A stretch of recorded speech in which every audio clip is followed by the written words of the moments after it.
hello, howdy, hi, welcome. Come on in. I doodled a little guy while I was waiting for stream to start. We'll name him Timmy. But Timmy's not sticking around. Welcome, howdy, come on in. Sit on down, grab yourself a beverage. You'll notice that once again we're not playing Baldur's Gate, but it's because we've got goddamn a million magical girls to draw for this adventure that we're doing. And so I figured it'd be smart to do this at least on one Monday. 40 months? A 40-month-year-old? Wow, goddamn. A 40-month streak. That's bananas. I think Stereotype Gamer might be on the biggest streak there is. But I can't know for sure. But yeah, we got so many girls, so we're gonna be drawing a whole bunch today. And first up, we gotta finish our Precure adventure, because you might remember she is the most complicated character design I've ever done. So we didn't finish her because I spent a million years sketching her because, again, complicated. To the Mirror Messiah, we're both founders. Messiah is often busy. So I think or asleep, because he's you know, like a dad. So he has to get some sleep, actually. I don't know, you might also be a dad, Stereotype Gamer. I don't know. All of you are you're all just sprinkles to me. Until proven otherwise. You all look like this in my eyes. I think of every single one of you. And you're all just... That's you. And you go, hi.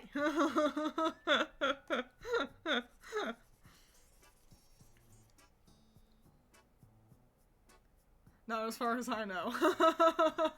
Hello, James. Welcome. I feel like it's been a little bit since, but also I feel that for most people. No, I don't want 35. I want my normal old 25. Can you see? Okay, yes, you can. I assumed that everything was set up from where it was last time we did art. I didn't think about what I actually streamed previously. We're all sprinkles with our own sprinkles. Sprinkles on sprinkles, which is just a bunch of sugar. But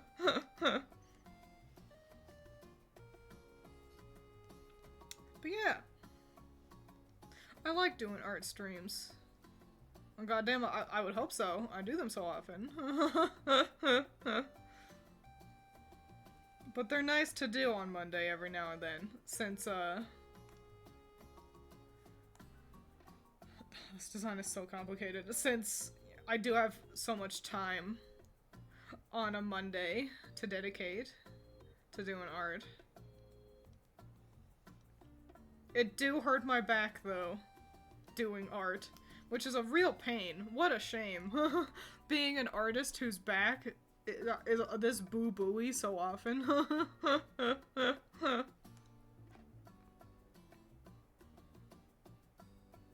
It'd be my night off. Oh my gosh. It's nighttime for you? Not for me. What's been going on? Well, it's Magical Girl May. That's what's been going on. I'm gonna plug it now, and I'm gonna plug it again. I'm gonna plug it till the cows come home. You all should check out my latest video. It is good. I did a Magical Girl playthrough of Violet version, and I spent 2 years making that video, and it's currently sitting at only like 2,000 views, which kind of hurts, but, you know, there's only so much I can do, so I implore you to check it out, especially because, if for anything, because tomorrow what we're actually going to do is I'm going to discuss some of the, Magical Girl designs that I made for that video. We'll be doing that on stream, so yeah, you gotta watch the video so you can get attached to everybody.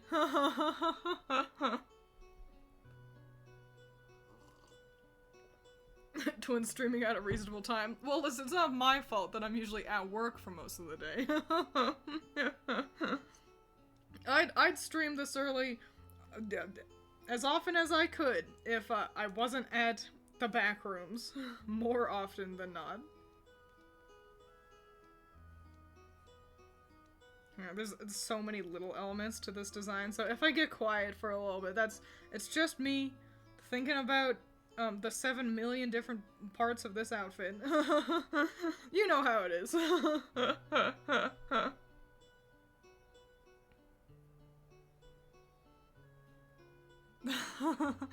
That's why we're all sweeties, you're so right. 1:57 p.m. Oh, okay, that's not too bad. Should have been asleep 2-ish hours ago. Oh, I see. It's not nighttime for you now. You don't have to be asleep for a nighttime shift today. I understand. What a pain in the ass. I used to work the, it wasn't a midnight shift like you seem to have, but I used to work the closing shift very consistently at, when I worked in retail. And it's just a real pain in the ass to kind of not be in the circadian rhythm of the rest of the country, you know? To go to bed really late, get up really late, but then, like, you still feel like you can't do anything at night, because everyone else is sleeping. Hang on, that's the ugliest line I've ever drawn in my life. Fuck my dick. My hand's in the way. I can't see what I'm doing. There we go. So yeah, a bit of a pain. Listening at work. Where do you guys work where you can listen to stuff? I mean, you know, I can't have headphones in when I'm working in the back rooms. Like, there's a rule. 'Cause you gotta be able to hear if the monsters are coming at you. Ooh, health and safety. But, I could probably actually, like, have a video playing on my phone. The thing is, there's no, like, Wi-Fi in the back rooms, so it would kind of eat up my, like, my data. Which I think is unlimited, but I'd rather not, you know. I'd like to avoid using up that as much as I can.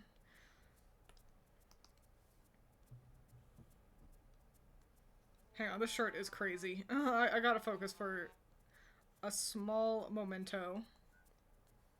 It'll be really fun when I finish drawing all these girls, because then I get to organize them into, like, a fun composition. Because I'm not gonna keep them lined up, you know? McDonald's cool managers on duty, hell yeah.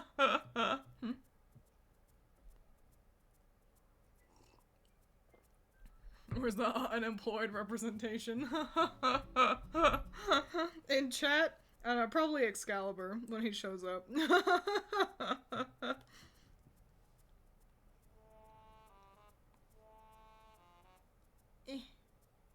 Got so many things to focus on with this design. It looks great though. Like, it is a really nice design. It's just also a nightmare to draw.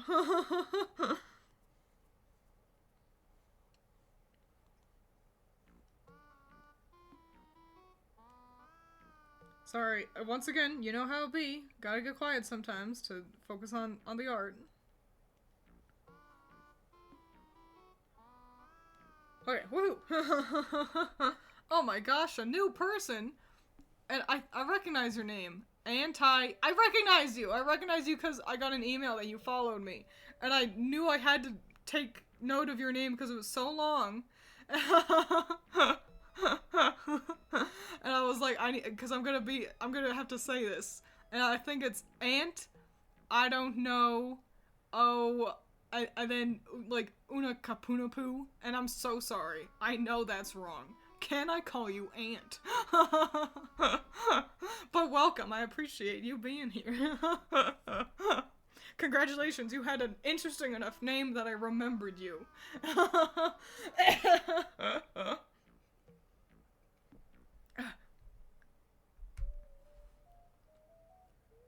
Many of us have jobs, but, like, how often we work is rather selective. There's a poetry to that somewhere. For a smarter brain twins to suss out. Yeah, I'm not new. I just have a new account. I was actually... Oh!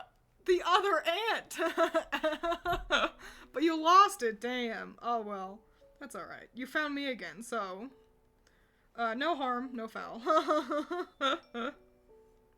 Do you guys ever go through, like, your subscriptions on Twitter or your follows on Twitch and kind of, like, weed out people that it's like, I don't ever actually check them out? Like, do you ever do that? Sometimes I do. Pretty rarely. And there are people who I don't watch anything they do, but I still want to support them, so it's like, I haven't watched one of these videos in years. Oh, but I want them to do well, so I'll stay subscribed. Do you ever do that too? Cause I do. Plant Doug appears. Well, let's grab Plant Doug, wherever he may be. I've got, there he is. Yeah, cool. Let's make him, we'll do this. Put him up here. So you gotta appreciate Doug on top of me, balanced upon my horns. Is that what you wanted? Unfollow the VTubers who graduated. Do you unfollow VTubers who graduate? I definitely, like, I've let's see. What do I do? Because obviously I'm aware of graduated VTubers, and some of them I quite liked. I think I just stay subscribed to them. I'm fairly certain. Unless something happens, you know? Like if, just like with any kind of content creator, you know, you follow someone and then like the news come out, they're actually a shithead, and it's like, oh gross, and then you unfollow them. But yeah, I kind of just leave it as is. Because they're not doing anything, you know? That's kind of the big thing. I unfollow or unsubscribe from people when, like, more often than not, when I keep getting their content, you know, like, in my subscription or whatever, and I'm realizing that it feels like a waste of space. That's like, I'm never clicking on this. They're just in the way of other things I actually want to see, you know? So that's my bigger kind of mentality usually. So yeah, kind of no reason to unsubscribe from graduated VTubers, cause they're not filling my subscriptions.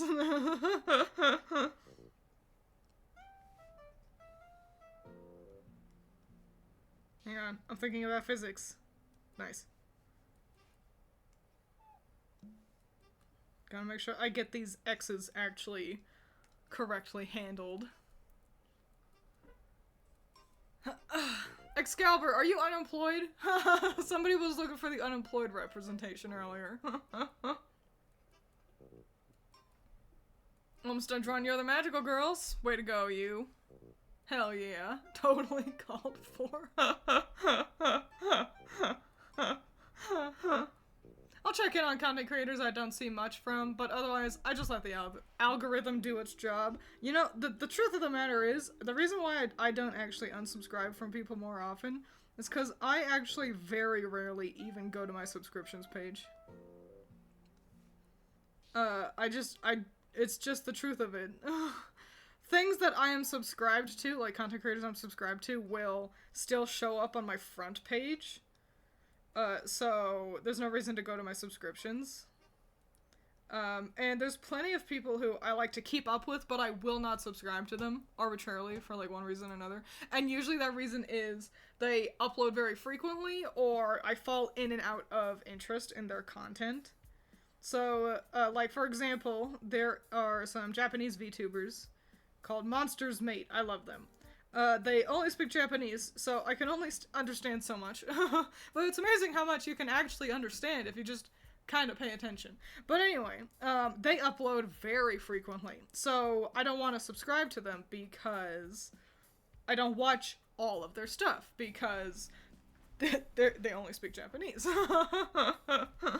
So I'll check in on them just every now and then and parse through the things that I actually want to watch. Or hang on. I kind of have a cycle of people who I watch while I eat food. You know, because we all gotta have a YouTube video up while we eat dinner and stuff. But I will similarly fall in and out of interest with them. So like currently I'm watching a bunch of Pro-Kara, or maybe it's Chara. He's a Splatoon VTuber, or not even a VTuber, just a Splatoon tuber. And because it's finally getting warm, it gets me in the Splatoony vibes. But I can also very easily just shift over and rewatch basically all of Drew Gooden. And so I'm not subscribed to either of them because I will just be like, what should I watch? Oh, I haven't checked in on, Drew in a while. Let's go watch him. And then I'll just watch through all his stuff. And then get bored of that, and then, just let him rest, and then I'll come back. Is it efficient? No. But also, the more you subscribe to people, the more YouTube will be like, here's more people like that. And that's the thing. I don't want other people like Drew Gooden. I want to watch Drew Gooden, you know? Don't recommend things to me. You suck at it. At YouTube. I go to my sub page all the time because my algo is a little fucked up by my wacky watching habits. I can get that. Bonus fact, if I need to get a lot of footage of something, for like example, if I need to get a bunch of like Project Sekai footage, I'll just do that on my Twiins YouTube channel instead of my private YouTube channel. So then it doesn't completely fuck up my algorithm, and then every time I log into my Twiins account, the recommended, like, for you, videos are such a crazy mixed bag. So, yeah. That's my little sneaky workaround. Hey, Twiins. Hello, Dill Pickle. Is Heidi's name, Twiins' Magical Toad School, for the fake fans, a pun on Heidenella mushrooms? Yes! It is! I'm so proud of you.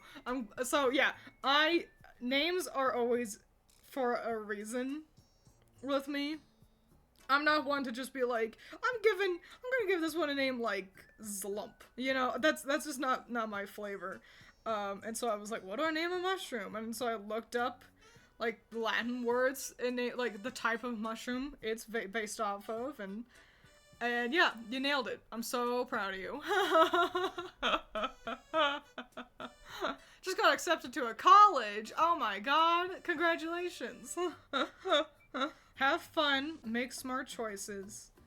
And keep in mind that the true value of college is everything you'll learn outside of the classroom. Now, that's not to say skip class. That's to say that college is a time where you have the freedom to make mistakes. Use that to your advantage while you can. And have fun. But safely. But I trust you. You seem like a good kid. Twiins' video with the genius bonus. Finally start watching lore videos on Splatoon, you mean? Oh, on How to Train Your Dragon. Oh, I see. Avatar, the Blue Aliens, and the Hunger Games. Fascinating. 3 genres. 3 things that I'm only vaguely interested in. I was really into Hunger Games when the books were, like, new.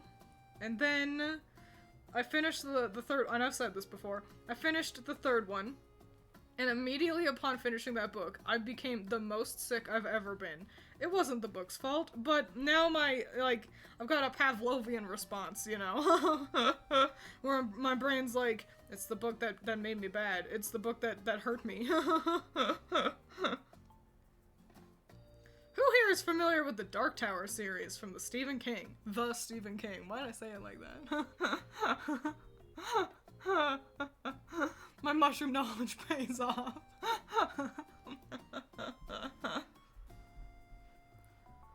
But yeah, the book gave her the plague. It really did. Finally watched Pretty Please, I Don't Want to Be a Magical Girl, and I loved it. I hope there's more. I agree. I agree. I'll spoil it, because might as well. I've got a video that I'm hoping to get out before the end of this month. I know 2 videos by Twiins Inc. in the same month? That doesn't happen anymore. Well, it's Magical Girl May, so, you know, it's a special occasion.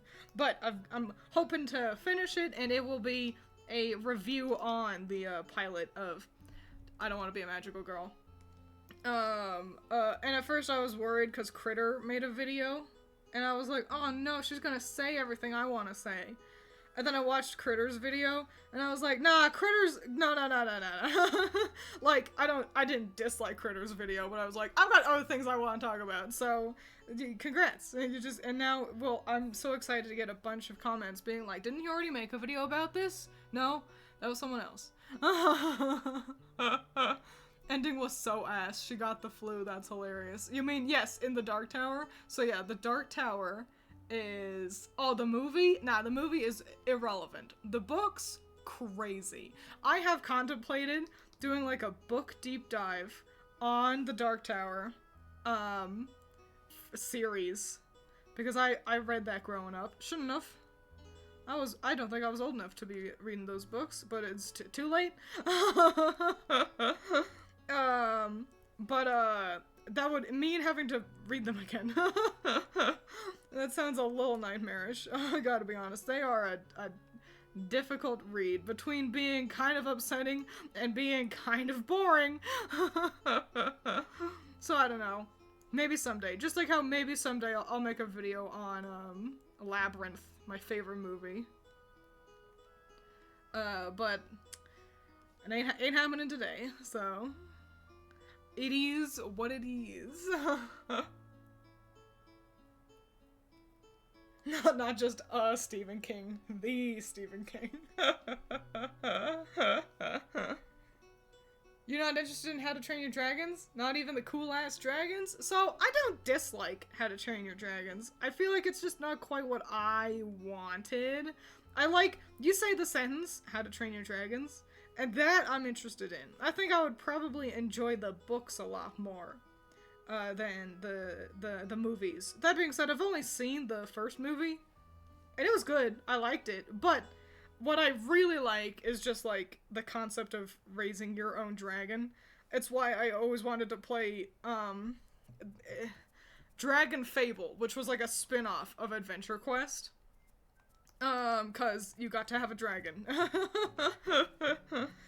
So, yeah, don't dislike How to Train Your Dragon, but it just doesn't quite, scratch the itch that, I really want out of it. Which is a me problem, but, you know, I've got a lot of problems, so this shouldn't be anything new.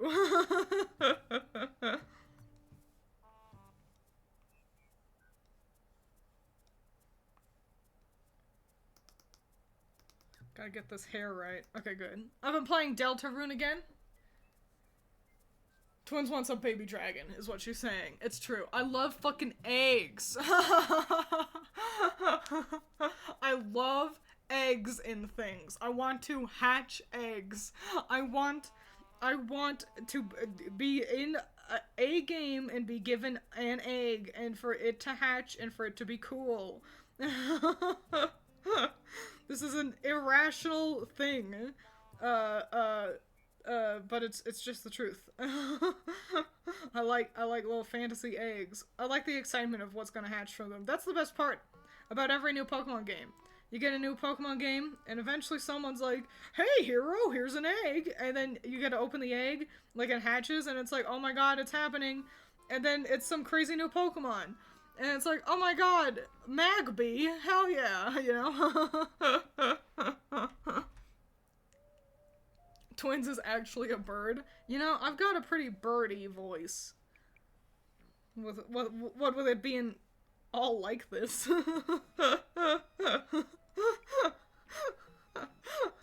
And I don't think that sentence needs any further explanation.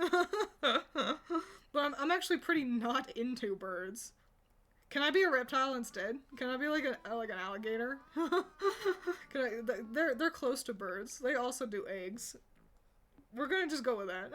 No one can stop me. I'm very Susie coded.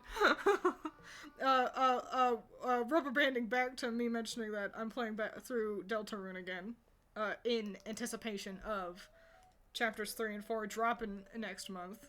Look, we did the line art! Yippee! So pretty, wow! Now we finally get to color her. But yeah, I'm very Susie coded. Outside of Susie being into girls, I'm exactly like Susie. She's even got my hair and like the color purple.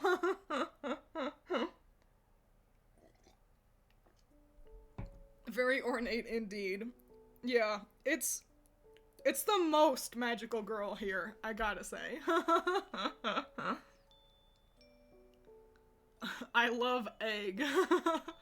So you have a field day during Easter. You know, funnily enough, I actually never do Easter shit. I don't color eggs. We don't have, like, we don't usually make any kind of special Easter dinner.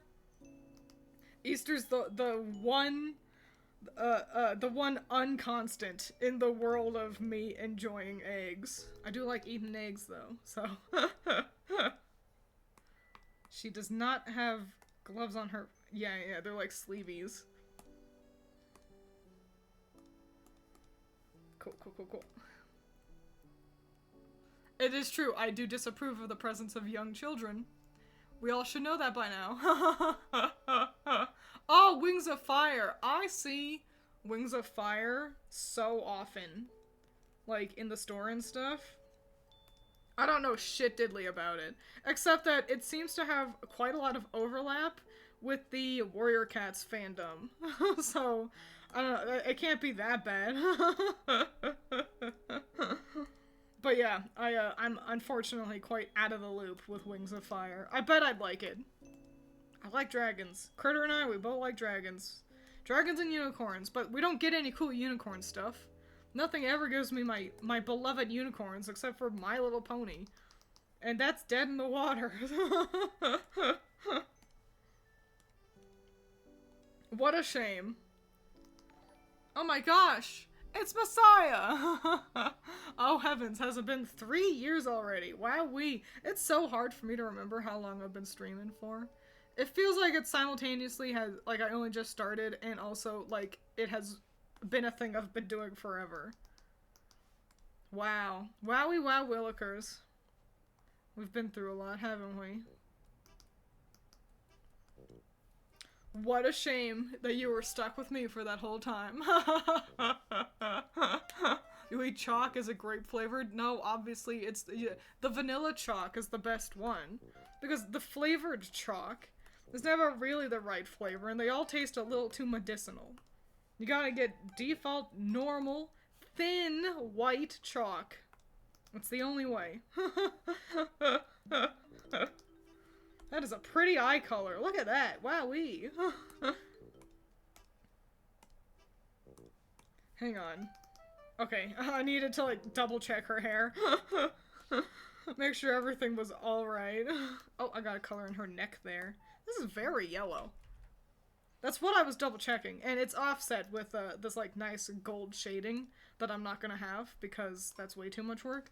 But yeah, this is a very, very yellow. And it's nice. It's bright.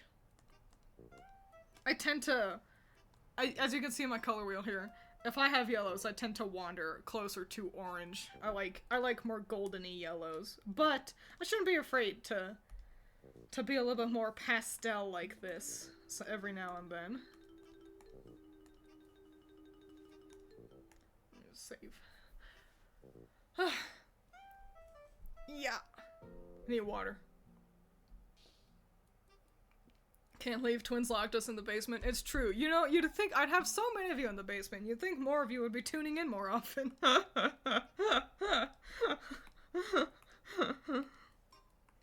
Oh, maybe it's because I didn't feed you. Oh no. Well, I'll handle that later.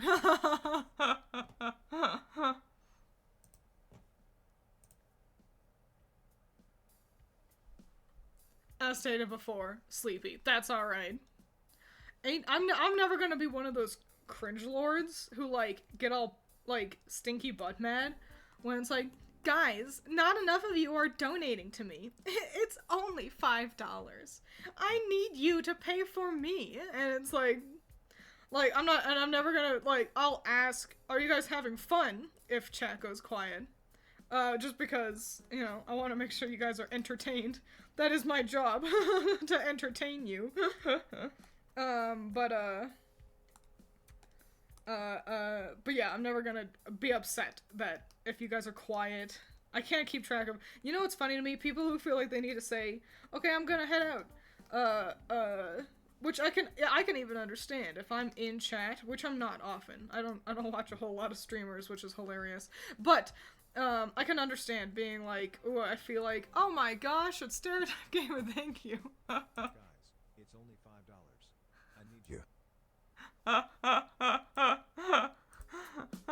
I appreciate you. Oh, ignore the bot. Stupid bot, getting me all excited being there. I'm outside the basement. Is it better to be free or to be wanted?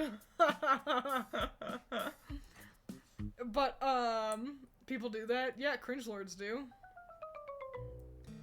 People who really want streaming to be their job, but who aren't passionate about streaming. So, you know. Yuck.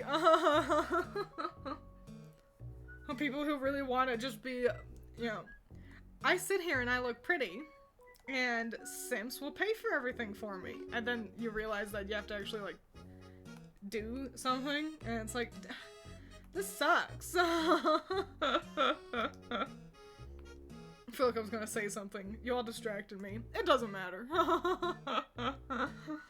Yes, I'm cringe, but in an approachable, fun way. I'm what the kids call relatable. There's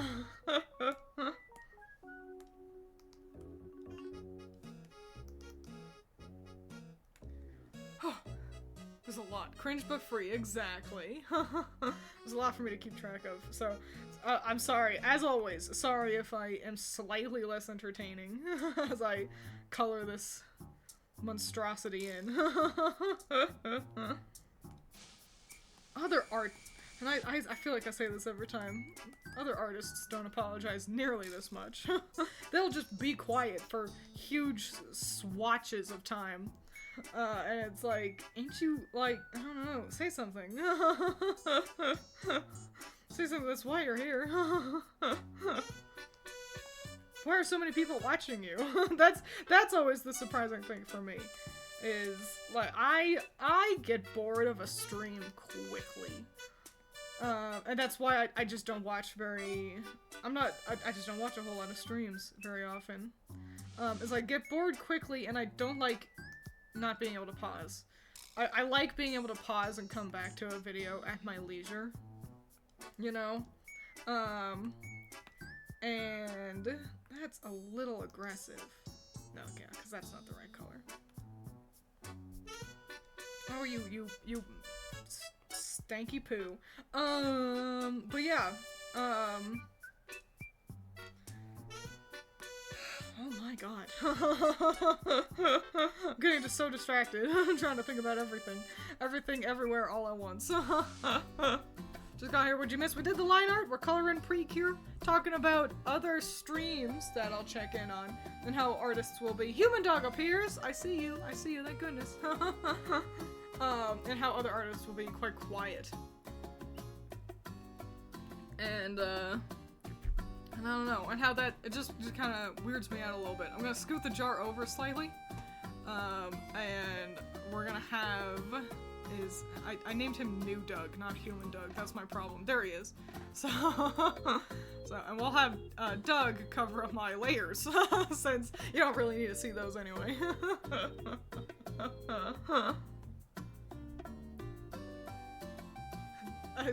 I smuggled in some Doug flesh eat up before Twiins finds out.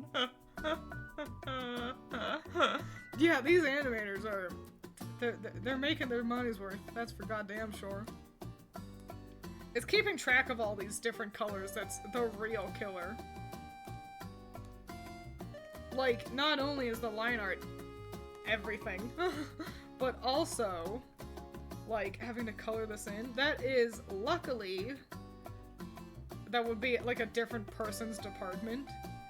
But, the point still stands that no matter what stage of the animation you're in, you're really in the weeds with Precure.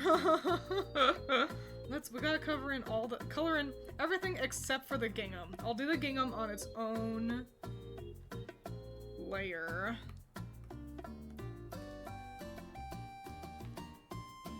To kind of simulate its pattern a little bit easier.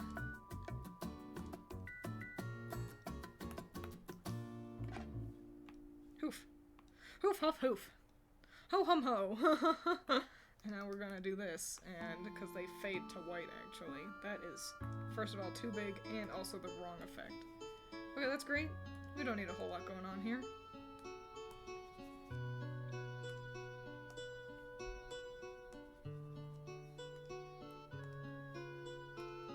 Hang on, I'm focusing. You know how it would be. Hoof. Which Precure is this? I don't know. She's either the most, like, the current season, or, which Twisty Rob says Princess Cure. So yeah, Princess Cure Idol. So I think she is the most recent season. It's either that or the previous season. But I know that the most, like, the current season are idols, and so, yeah, it must be the one that's currently running.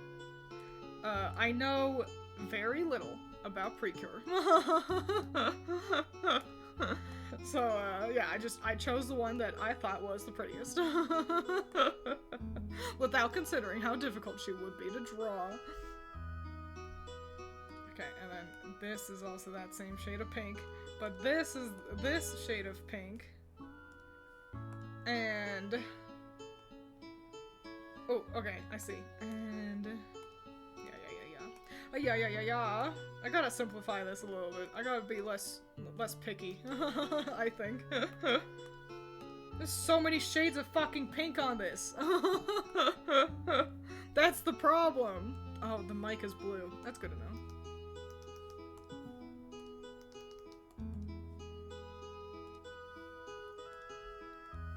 know. I'm thinking of for who to do next. I think maybe jumping all the way back to Sailor Moon will be fun. Kinda a very modern magical girl, and then jump back to some classic magical girls.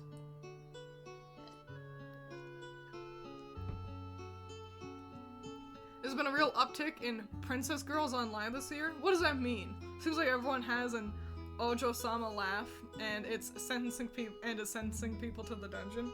I mean, don't we all want to be able to sentence people to the dungeon? Do you mean, like, in anime, or just kind of in general? Like, has there been an uptick of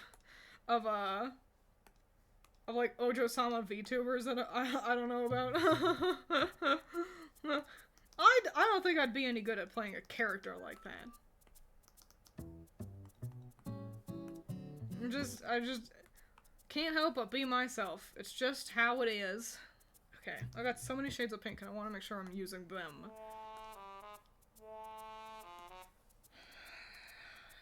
But there's always another shade of pink, isn't there?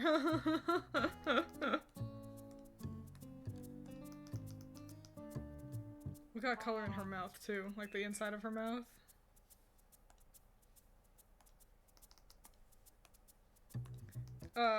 Which I'll just be reusing, that should actually be that color, be reusing,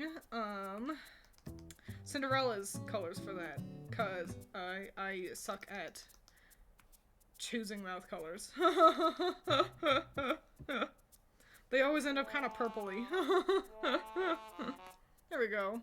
Hang on, that's too purpley. Oh, that's not bright enough. There we go, that's a tongue.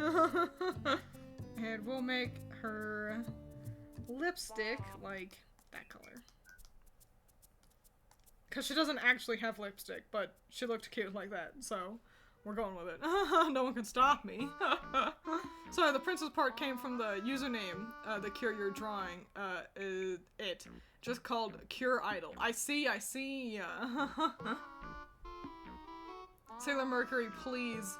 She is best Senshi. I am doing the main girl for Magical Girls. So here are the list in case you didn't see them. So yeah, we're doing Sailor Moon. We got Princess Tutu. We got Ray Earth, Aika from Don't Wanna Be a Magical Girl, fucking Tokyo Mew Mew, which I don't actually know her name. So yeah, we're doing the quote-unquote main girl. So yeah, it'll be Sailor Moon. Sorry. Who is everyone's favorite Sailor Senshi, though? I think mine is Jupiter. Finishing up work? Yay! Just want to pop in and say hi. Well, howdy. Glad you're finishing up work for the day. Now you can go home and relax. Oh, and got like a purple element in here too? Okay. Oh my god. Okay. Is that the only part that's purple? I kind of hate that. What are you gonna do though? It's not my design.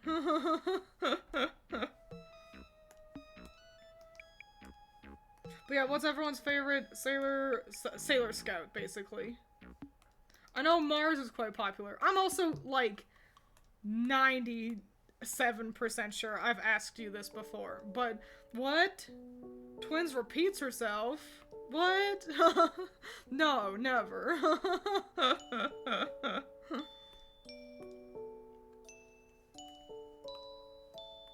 But yeah, I know Mars is popular. I like Sailor Mars, Venus, Magical Raising Project. I see that. Yep, we got Snow White in there. What a sneaky stream! I didn't mean to sneak. I announced it quite loudly, but glad you got your food. Wahoo!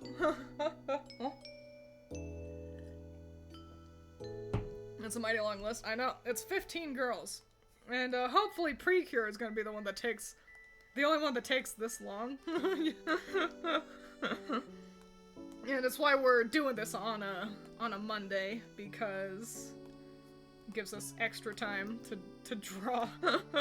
Instead of trying to, you know, get 3 whole designs down after work throughout the rest of the week. We'll return to Baldur's Gate eventually, I'm sure. I'm not often one to abandon stream ideas.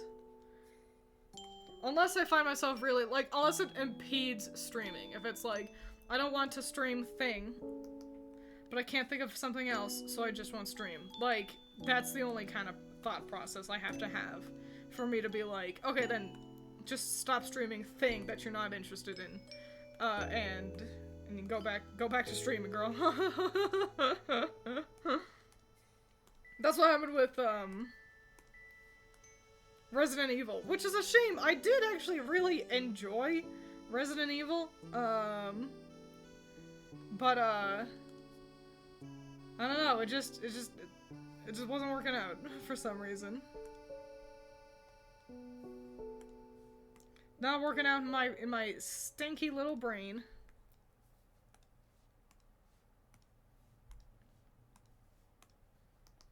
Maybe I'd like it better as just a video. Like if I play it on my own, kind of indie mouse style, but I don't know. I kind of hate that it's all escort mission.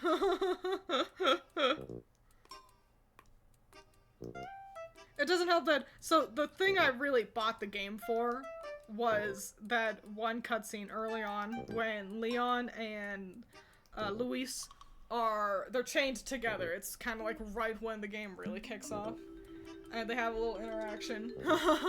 And I was like, I saw that, and I'm like, I'm gonna buy this game. And then I did. And then it was like, great. And then there was, you know, still a 70-hour game to play after that. In a world where I'm not #1 greatest at shooters by any means. Did better than I thought I would.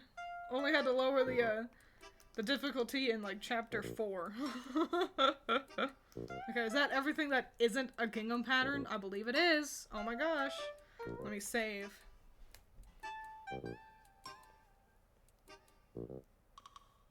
Never actually watched Sailor Moon, but I like Mercury because she's blue. Mercury does have a really solid design. Other than Masked Tuxedo, which is not his name. It's Tuxedo Mask. But you were close. I like Tuxedo Mask, so ain't nothing wrong with that. I don't think they count as magical girls, but I'd love to see you draw the Powerpuff Girls sometime. Oh, I don't see why they don't count as magical. I guess they don't de-transform. They're kind of like, I'm gonna describe it as like an alpha version of a magical girl. I mean, they did get an anime. Like a magical girl anime.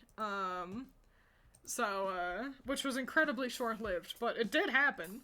So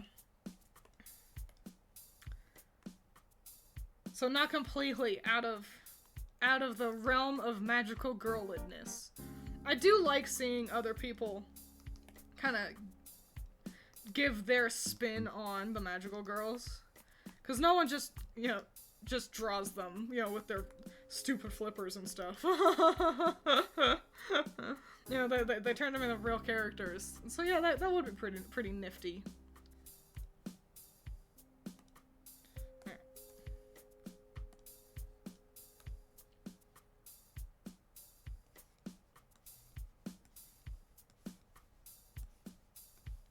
I am focusing.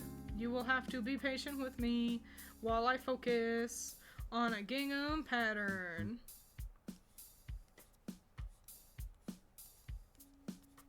Gingham looks great, but what a pain to draw.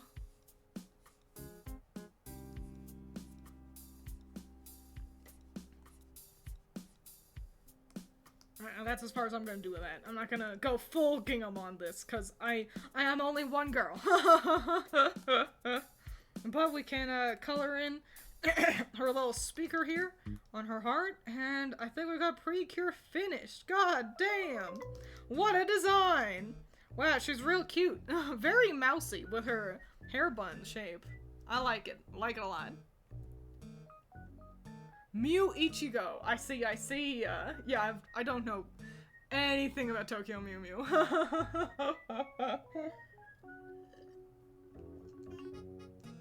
Magical girls are just lab experiments. Don't think you can call that magic. Then again, I don't know what's scientific about sugar spice and everything nice. Yeah. Also, I don't know. Though, oh, what's this? Oh, I didn't want to say it out loud. Well, thank you, I appreciate it. What's it say? Twitch is telling me I've been subbed for 6 months, which seems fake, but whatever. I think the line between magic and science is actually quite blurry. So, I see no reason to stipulate like that. But actually, that's gonna be something, I'm gonna have a stream about, I think next week?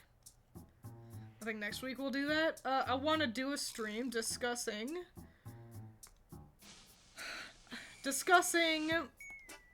the question, what makes a magical girl? And why that's actually, quite a boring question. Yeah,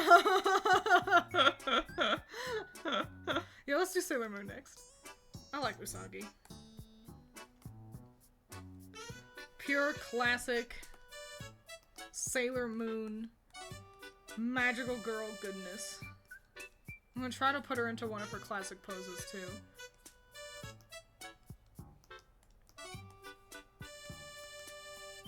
Put her all the way over there so I can space things well. I also haven't watched Tokyo Mew Mew, but the plot, from what I gather, the way they become magical girls is that they're infused with DNA of endangered animals. Ichiko has DNA of endangered Iramate cat. Fascinating. That was not what I expected. Which Sailor Moon pose do you like better? The one where she's got her, like, arm up, and then she's young, and then that one's on her hip? Or the one where she has, like, she's at an angle, and, like, this, she's, got a I love you, and then she's pointing with that hand? This one's way harder. That one is so much harder. It looks way cooler, though. We're gonna do the hard one. we're gonna get good and do the hard pose, so.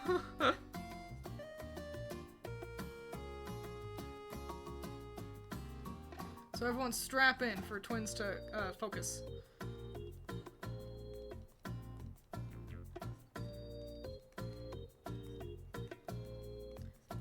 I am focusing. Give me a moment.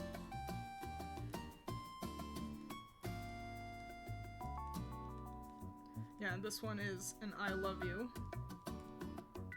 But that looks hideous. And then the other one is pointing. Okay.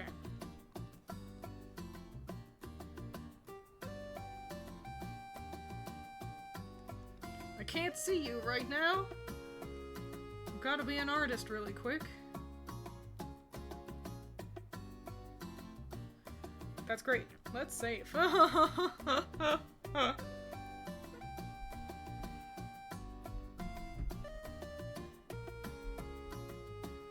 Twiins locked in ink. That's my streamer. I can't do a Valorant or an Overwatch. But I can draw Sailor Moon in the hard pose. In a simplified art style.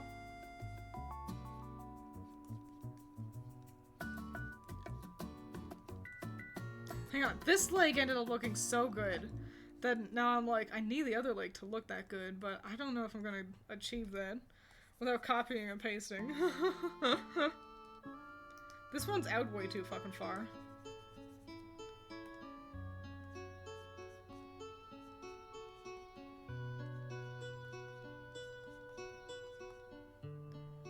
It's also way thicker. I don't know how that happened. That happens constantly with me. I'll be like, here's one leg. Nice. And then here's the other one. And it's like, what the fuck? I gotta get her other arm in there. I just avoid it forever. How would you feel about an adult animated Magical Girl series? Like adult humor like Simpsons, Family Guy, etc.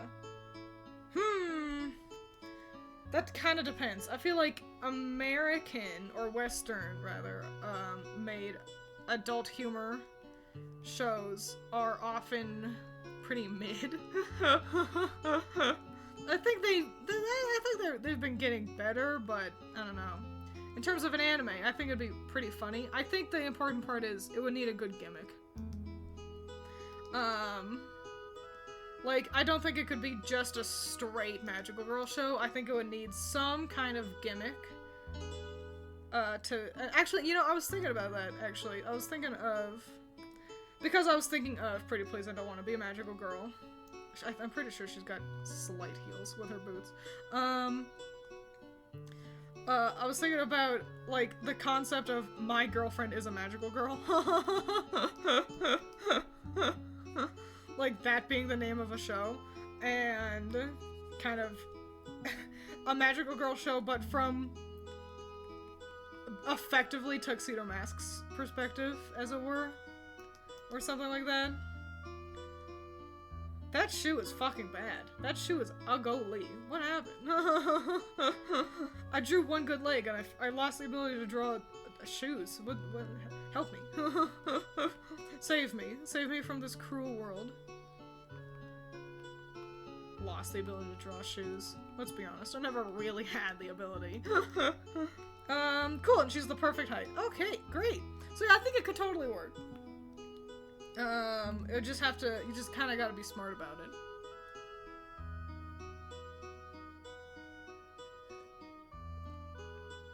You have no idea how much money I would fork over to see a show about magical girls over the age of 20.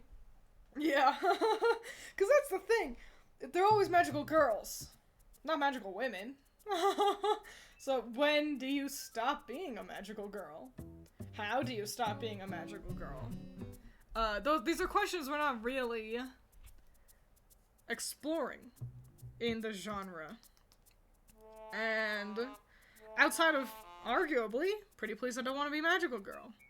And I think it's an interesting, untapped, not even a deconstruction, just a new way to approach the magical girl genre. Usagi's really iconic, so I want to make sure I get her right. I'm nervous. Okay, let's get these big ol' eyes.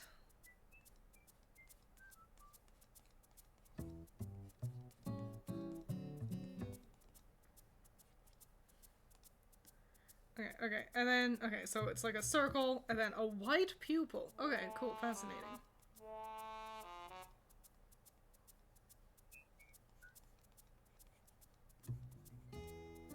And then she's also got a lot of shine in her eyes, which we will incorporate.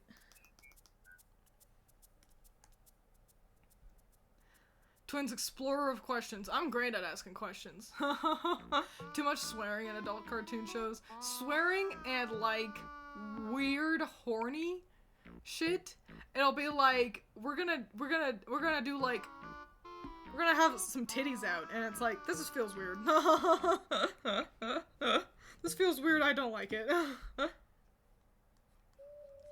Usagi's got like classic 90 anime cheek lions. Hell yeah, look at those. She's also got cute moon earrings.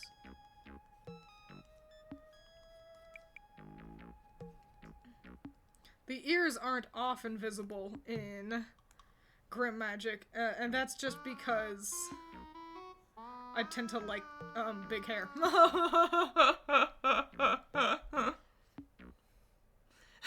Save me from this cruel world. Twiins drawing shoes of her own volition. What about the concept of you become a magical girl, but as you get older, your powers slowly disappear? That's a bit tragic, isn't it? That's like how adults don't believe in Santa anymore. Kind of a thing. I like to think if I were to approach the concept, I would have it be that magical girls get to a certain age and they graduate, effectively. And they get to, have their nice, normal life. Sorry, I'm drinking Mountain Dew Code Red, because one of you suggested that. And it's fine. It is better than normal Mountain Dew. But, it's going up my throat a little bit. Gotta drink more water. But, yeah, I think that's what I would do, is I would have it be... Do I not have any eyebrows on any of these girls? No, I've got an eyebrow on her that I didn't color in. That's great to know. Let's color in her eyebrow real quick.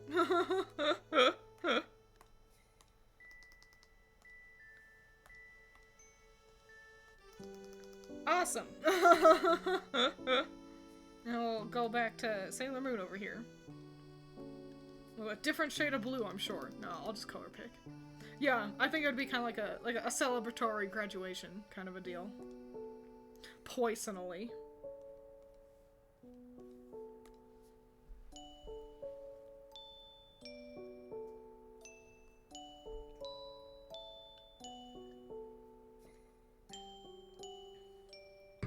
I love that there was cussing in I Don't Want to Be Magical Girl since they were in high school. I didn't. And I'll explore more in the video that actually after stream today I'm going to record my audio for. So yeah, that should be out in the not too distant future. But basically, I don't know, the swearing felt kind of out of nowhere, personally. So I don't mind the idea of it, but it just wasn't jiving with me, personally. And you all know I'm no prude when it comes to naughty language. So, but it's not something I'm worried about moving forward, and that's all the spoilers you get on my thoughts on Pretty Please, I Don't Want to Be a Magical Girl. You'll have to wait for the full video to come out.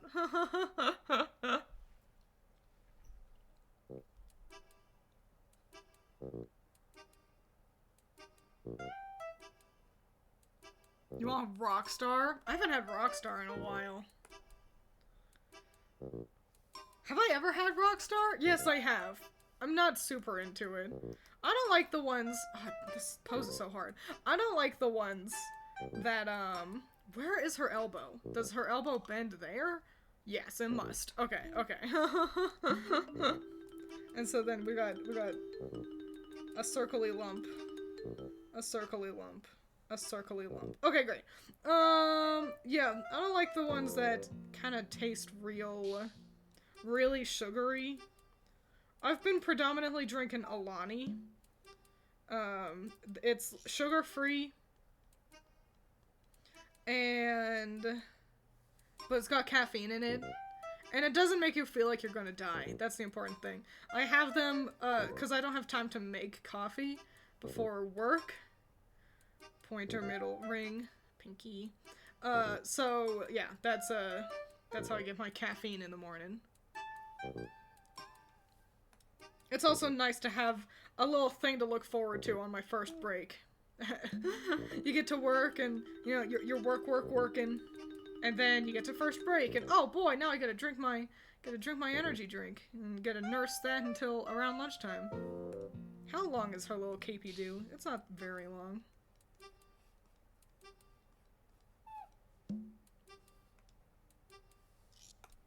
I don't draw sailor uniforms enough for this. It's outside of my usual wheelhouse.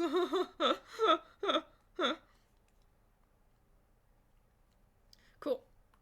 Let me save.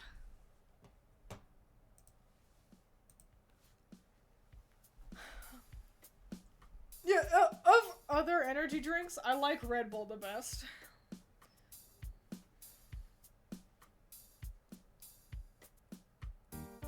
And Monsters, like Java Monsters, the ones that are also like coffee, those are alright. But Monster tastes so much like Jolly Rancher. I think I think that's why the Monster feels more popular with like kids. You know, I remember Monster was the big hotness when like I was in. That's not right. When I was in like high school, everyone drank Monster all the time, except for me. We didn't get Monsters. We didn't really want them, so it's fine. But, and I think that's why. I think they appeal more to a younger audience because they do taste so much like candy. And I don't think it's like an evil corporation thing. I think they are just designed to taste like candy. And that makes them more popular with younglings. Usagi's got a lot of little details on her little chest piece here that I'm gonna ignore. I don't think we need all these colors. If I do incorporate them, it will be in like a lineless way. And then a big ass bow. I should have more big ass bows like this.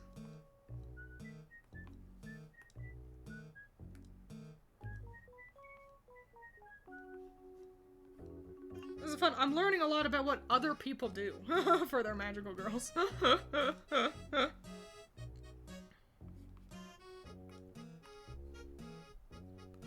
Younglings. Kiddos. Have you tried Poppy? It is a prebiotic soda. Don't know what that means. I started trying them for calorie counting, huh? I have not even heard of them. I'll have to keep my eyes open. Energy drinks and coffee have never worked for me in terms of staying awake. I just never sit down and force myself to remain awake. Yeah, I don't... 90% of Americans have a caffeine addiction. And I'm not special. That, if I don't have coffee, I get irritable and I get a headache, which are connected. So that's why I've got to have coffee in the morning. I could quit, I'm sure, but, I don't know. Of all the vices to have, and something that as easy as coffee is, it could be a whole lot worse, you know?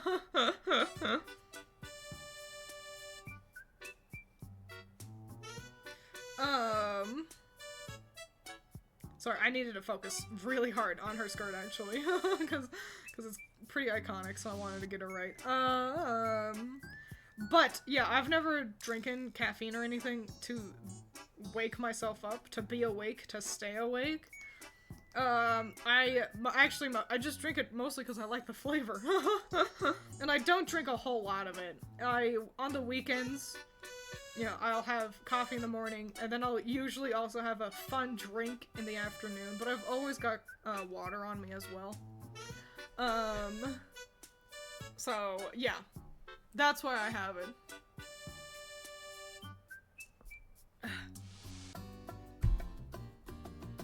Oh yeah, same, my classmates were drinking Monster as well.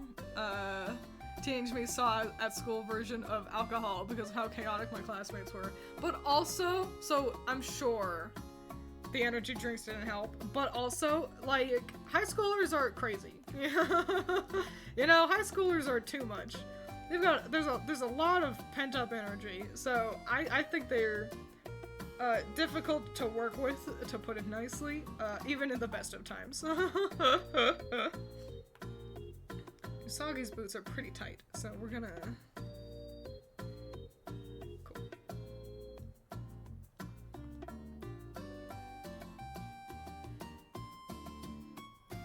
And that's as good as that boot's gonna get. I'm not gonna let myself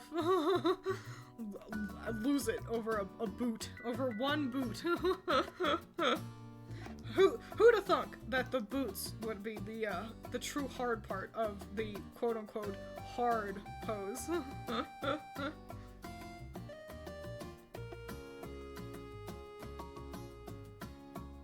I do like the consistency with the moon theme. It's good. Twiins not sympathetic to the snorting ground of minerals crowd shaking my head. I went from not being able to process caffeine well to caffeine making me sleepy to now I'm so addicted I can't survive without it. Damn. Damn, Messiah, you've been through the whole gamut of it. That's what children will do to you.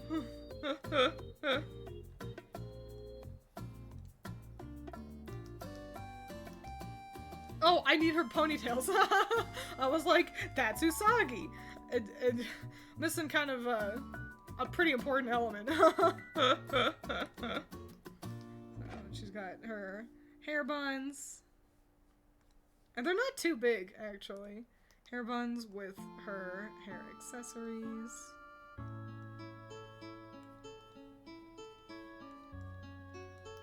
And then two long-ass pigtails that end in little curly cues, actually, which is nice. Let me do... So now I can get the shape right. It's okay, twins. You can say high schoolers are dumbasses. We've all been there before. Oh yeah, they are. They're dumb. I mean, you're dumb until you become, like, 27. I'm sorry, it's just the truth.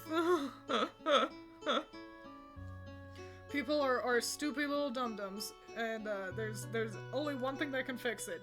Aging. Is growing the fuck up a little.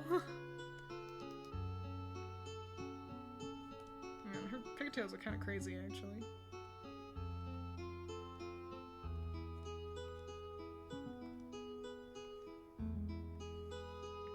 And that's true for me. I was absolutely stupid back then. We were all dumbasses. I bought a giant stuffed bunny toy in my first year of college. Did not need that toy, and I remember walking down the street carrying a giant stuffed rabbit next to Allison and Critter, who also bought stuffed rabbits. And thinking to myself, I feel stupid for buying this. Not because I was embarrassed to purchase a toy. No.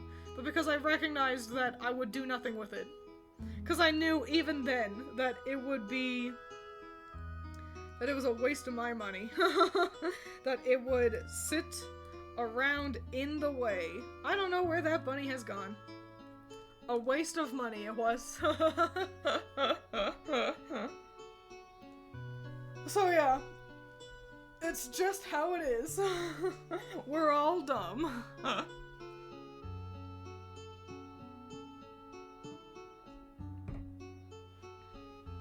I want one. I'm sorry. You'll have to buy yourself one in your first year of college. Usagi took way less time than Princess Precure over here. It'd be a great conversation starter, like my friend who leaves lactation pills on her mantelpiece. That feels like you're begging for, somebody please ask me about this. I may have lost the bunny. It's probably at my parents' house. But I instead now have a giant teddy bear that my friend from work, Lava Girl, she got me for Valentine's Day. Because I told her I've never had a Valentine, and because she's a good friend, she got me a bunch of chocolate and a giant teddy bear so that I could have a nice Valentine's Day. What a sweetie pie. I appreciate her. I need water. Hang on, I need to drink water.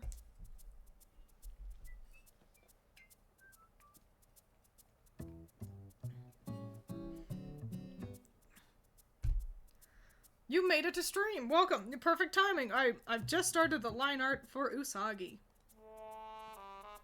Pretty fun stuff, if I do say so myself. You made it just in time for this high-octane art action. And it's just this.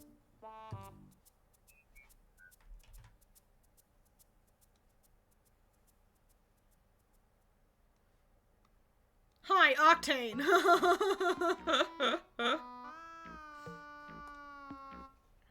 I'm looking at her face. Okay. Cool. That's a good face. Look at her. What a cutie pie. I've been watching some Sailor Moon today, actually. Hell yeah. Is Crystal still going on? Are they still making Sailor Moon Crystal? I feel like I've heard so little about it, but also, like, I have done nothing, like, I've not looked into it. I've just kind of waited for info about it to make its way to me. I've not been proactive in the obtaining of Sailor Moon Crystal information. Outside of, Gita's theme being from Sailor Moon Crystal in my video, here it is, I'm plugging it again. Which Sailor Guardian do you resonate with the most? Resonate? I don't know. I like Jupiter the most. I think I'm gonna go with her. In terms of resonating, it might be Pluto, but I know the least about her. I just feel like I get her vibe, but I'll have to do more research on her. But yeah, here I am plugging my video again. I made a video. It's 3 hours long. I spent 2 years of my life working on it, and I'm very proud of it, even though it's a little embarrassing. But so you should all watch it, and it's about, me playing Pokemon and doing magical girl stuff. And in it, I'm so sorry. I've got the world's gloopiest frog in my throat, and I'm sick of him. But yeah, in that video, I introduced the Elite Four all with different, the different theme songs of different magical girl shows. So, and Gita, I wanted her to, I thought about going with Land of the Lustrous, but one, its opening is, the song was not exciting enough, and two, it's not really a magical girl show, so, what a shame. So instead, I gave her Sailor Moon Crystal, its third opening. And then, YouTube didn't like that I played so much of that song. So you'll have to find that, like, her cool intro with the song actually playing on Twitter or Blue Sky. But everyone else survived, so hip hip hooray, yippee. Well, bonus factoids about that, is that I tried to match the aesthetic of each of the Elite Four member, and so, it's why I wanted Gita's to be kind of important, since she's the champion, and the other Elite Four members Rika got Magic Knight Ray Earth, because it fits her so fucking well, but especially with how, Hikaru, who is the main girl, she's very tomboyish, and Rika is quite gender neutral. And I feel like they were just a perfect match. And Larry got it's so like chill, and it kind of makes him seem scarier. It's the opening for Princess Tutu, and I went with that because he uses flying types in the Elite Four, and so it was like introducing, because she's a duck, you know. And so yeah, that I was kind of dummy proud of that, I gotta be honest. Hassel got cute high Earth Defense Club love. I knew for sure I wanted him to actually have the only good magical boy anime opening that I know of. And the best pick by far was Poppy got magical Do Re Mi. That opening, because it's absolutely perfect for her, because this is magical Do Re Mi, it looks exactly like her. So yeah, I'm pretty stupid proud of that whole situation there.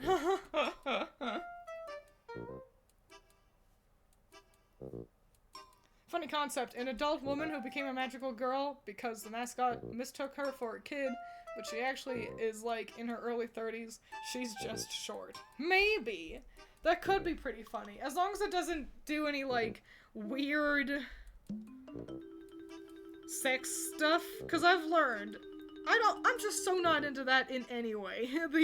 The whole, I'm actually a senior, I'm 18, but I look like a freshman. I don't like that. I'm a 1,000-year-old dragon, but I look like an 11-year-old. I don't like that. And I don't like it the other way either. Where it's like, I'm actually a middle schooler, but she's stacked, and people think she's like an adult. I don't like that either. I don't like any of that. So maybe as long as they fully avoided awkward cringe-ass anime age weirdness bullshit pervertedry, for lack of any more eloquent way of saying all that.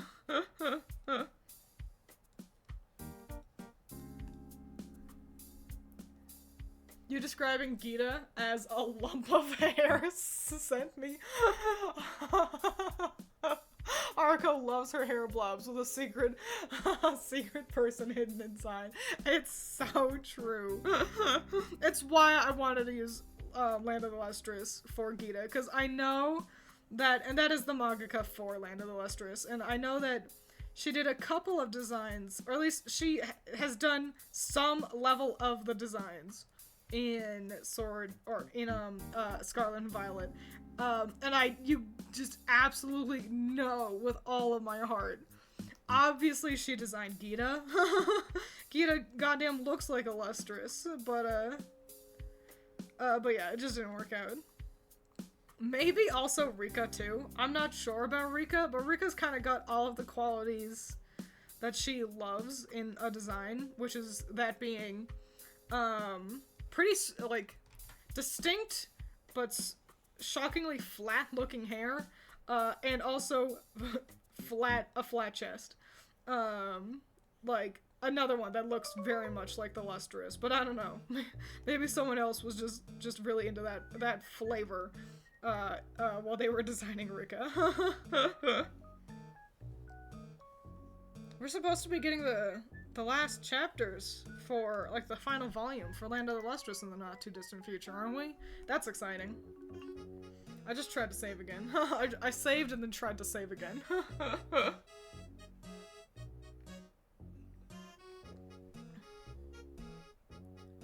Boink. I think a funny joke is that people just keep calling her short, and she just gets mad and breaks ankles. That is very Edward Elricky. Thought it already finished? It may be already finished, but, like, not fully translated?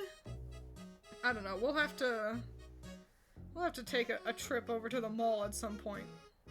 See if there's a new nice manga waiting for me on the shelf. And if I can't get more Land of the Lustrous, I can get more Blue Period. So, it's a win-win. Unless if there's no new Blue Period. Nothing hurts more than going to the mall, all the way to the mall to get a new manga, and then you get there and they don't have any of the series that you're reading, and it's like, why?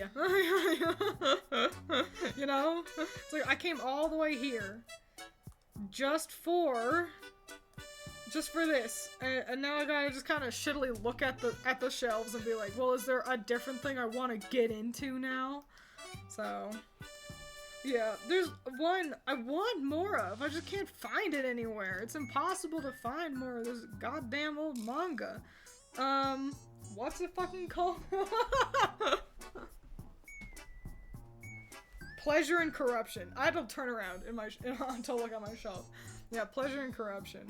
I want more of that one, but I can't find it anywhere. Stupid. Dumb. Whatever. It is what it is.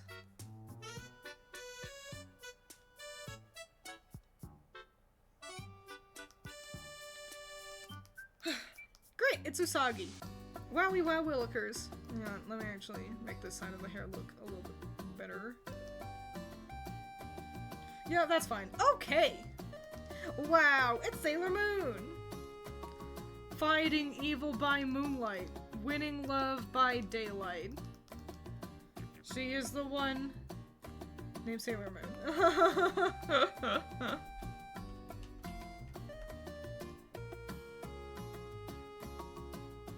Mall still exists near you? Well, at least one does. It's pretty close to the movie theater as well, so I guess it's just a bit of a retro section of the world. What are all your thoughts on movie theaters? Like, I feel like people aren't going to them anymore. And is that true? And if so, why? Like, what's your guys' thoughts? I also don't go to the movie theaters very often anymore. And it's kind of twofold in that, one, it's expensive, and two, expensive in a world where very few people have a ton of money to waste on frivolities, and it's a hard sell to get someone to go to a movie theater when, one, we all like big TVs is pretty common these days. There's, you don't need to go out to a theater to get a big experience anymore. And also, like, I hate other people. I do not, like, I like animated stuff and like Pokemon, you know? I like a lot of things that tend to have a lot of overlap with children, which infuriates me. I do not want to go to like a Disney movie and have to deal with fucking baby Timmy sitting in the corner crying for the whole movie, you know? Like, so, yeah, that's why I don't want to go to movie theaters, but I want to hear your guys' thoughts. Do you agree, or are you like, nah, man, there's no better fun than going to the theater, spending $27 on a bucket of popcorn, and not being able to pause and piss, and so I spend the whole climax of the movie with my bladder kind of hurting, because it's just so much fun getting to run out of the theater and hyper piss, finally, after it's all said and done.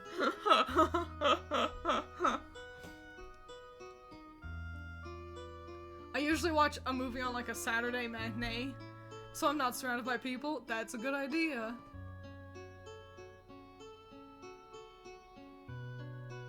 I saw Dead by Daylight the other day and ended up losing my wallet in the theater. A person found it a week later but posted my full ID on a public Facebook group.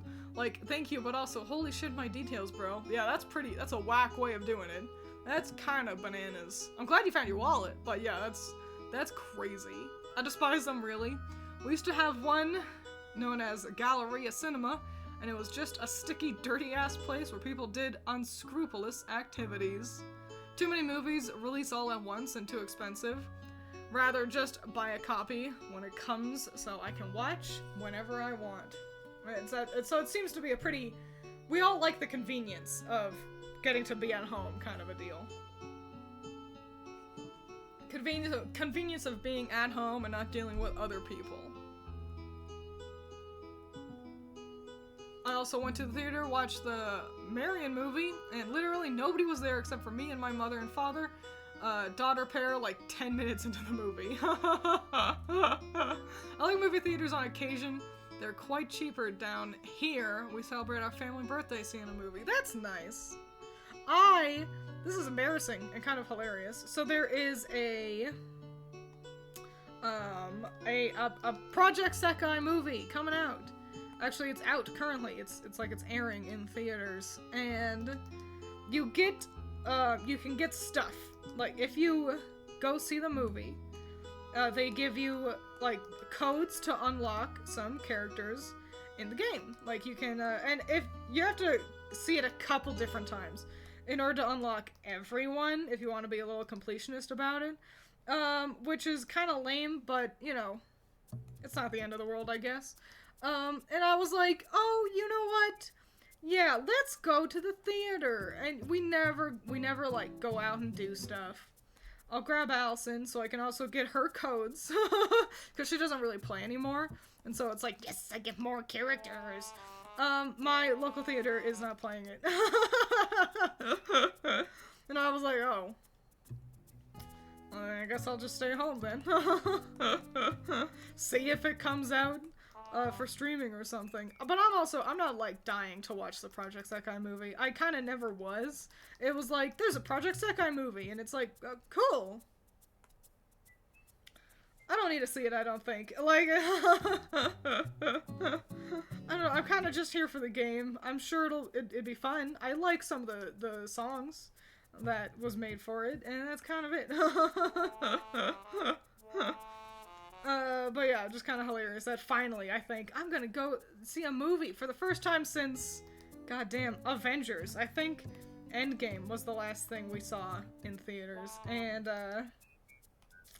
now here we are. No movie.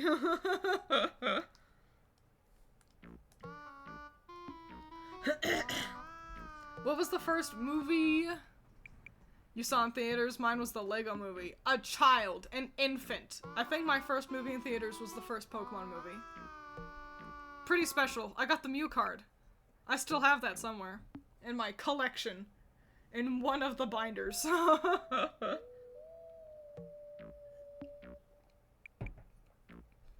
Used to go to theaters to see good movies. Now I see maybe one movie a year. They're incredibly expensive for a movie that's almost guaranteed to be 6 out of 10 at best. Taking kids to kids' movies is even kind of a waste because they don't even try to be anything other than that big noise, loud colors. Yeah. They all kind of try to be what the Minecraft movie was. I can only assume. Yuck. What a nightmare the Minecraft movie ended up becoming. Oh well. They couldn't have known. I also think it's pretty cringe how people treated the chicken jockey. Like, it was just an excuse for people to behave like jackasses in public. And it's like, calm down, Jonathan, you know?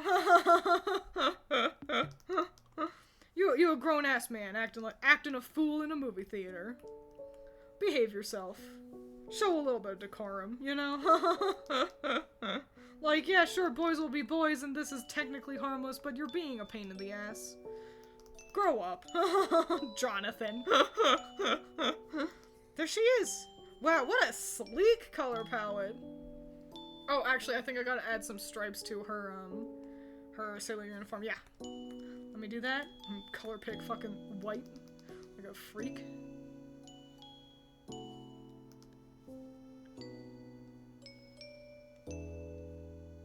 Is it on the inside? Nope.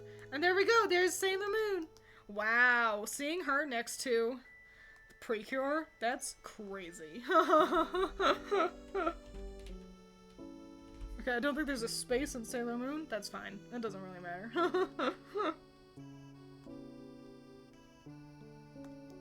Wowie wow Wilkers. What a pretty girl. There sure is a lot of yellow on screen. Which is funny. My favorite trip to the theater was when I was in middle school and they took a majority of us on a field trip to go watch Black Panther for Black History Month. That's pretty fly. God damn. The last good trend involving movie theaters was just people pulling up in suits to see the fucking Minions. Oh yeah. That is good. We should do that kind of stuff more often.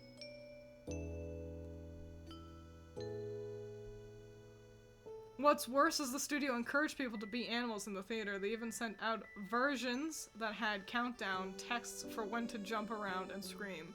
Ugh. Being a movie theater staff employee seems like maybe the worst job you could have on planet Earth. Obviously that's hyperbolic. I don't need some actually to be like, actually I think being a torturer would be worse. Yeah, sure, you know, fuck off. But yeah, movie theater employees are tasked with doing too much for not nearly enough money. Every time I look at the inner Senshi together, I'm unreasonably bothered by how Mars and Venus are the only ones to have their back bows be different colors to the bows on their chest. I am right there with you, Weeball. I'm so with you. I agree. I think Sailor Moon's palette is really excellent, and then the other Sailor Senshi, like, they're too consistent for those varieties to exist.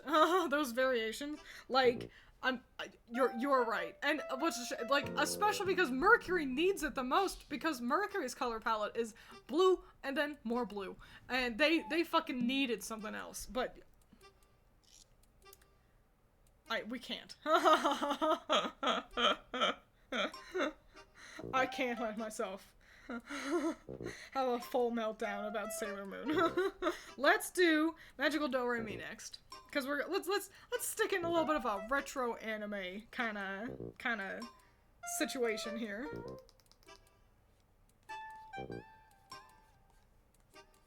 I don't know her name for Magical Do-Re-Mi. I actually know very little about Magical Do-Re-Mi. But I know that Critter reviewed like their transformations, which was fun, and they've got like a special little video celebrating like their 30-year anniversary or something like that, and it features all the girls all grown up, and that's pretty damn cute. Gotta be honest. She's got a pose, I'm pretty sure. So when she transforms, it's like that. She, like, kind of stands with her arms all out like that. So, that's what we're gonna do.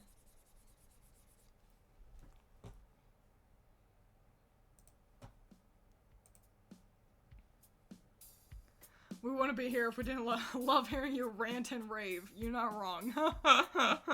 It's just that, so, if Mars and Venus are gonna get it, then Mercury absolutely also definitely should have gotten it, because Mercury's color palette is incredibly limited.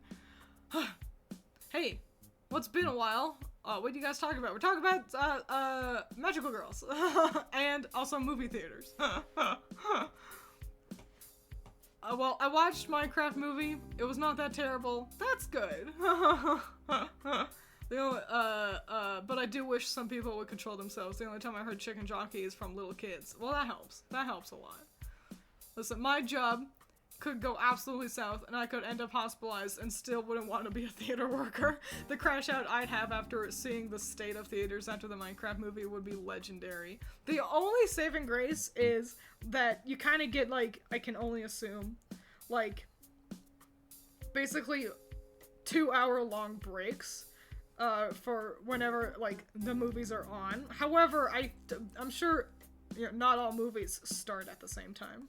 So, kind of always another theater to clean up, but as it stands, I'm actually gonna Google her. Hang on. Just so I can look upon her. What is her name? Magical Do-Re-Mi transformation. Images. Okay, yeah. I see how the pose is. I understand. Okay. I'm locked in. She's supporting herself on that foot. And then that one's up.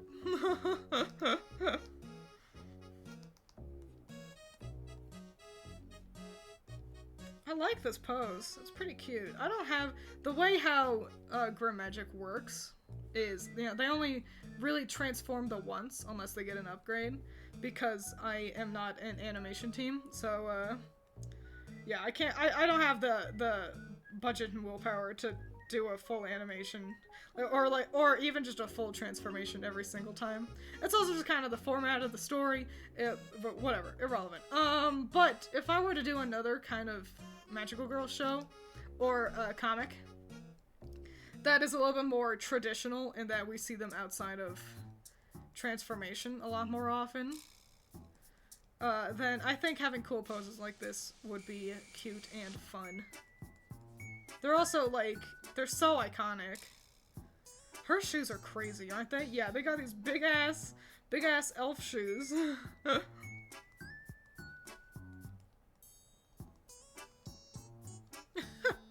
I love that.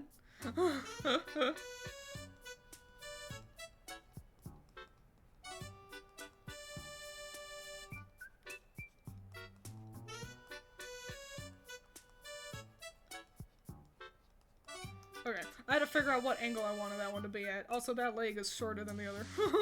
Ba-doop, ba-doop, ba-doop.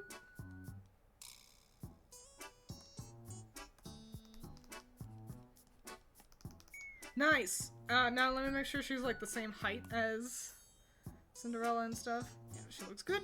Hooray! Save.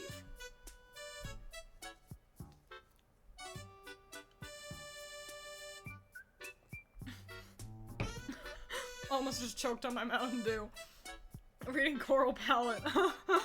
I used to watch Doremi a lot when I was a kid. I don't remember a single thing about it. Favorite trend was, oh yeah, Barbie Oppenheimer, where they dressed for both. That was pretty cool. It's pretty hilarious that Barbie absolutely came out on top in terms of, like, it wasn't a competition, but Barbie won.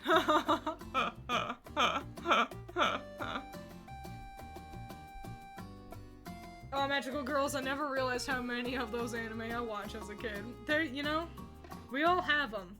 Some of them are just a little bit more overt than others. What a cutie pie. God damn. Okay. Let's get these big ass eyes in here. She's got similar eyes as Sailor Moon in terms of how I'm going to render them.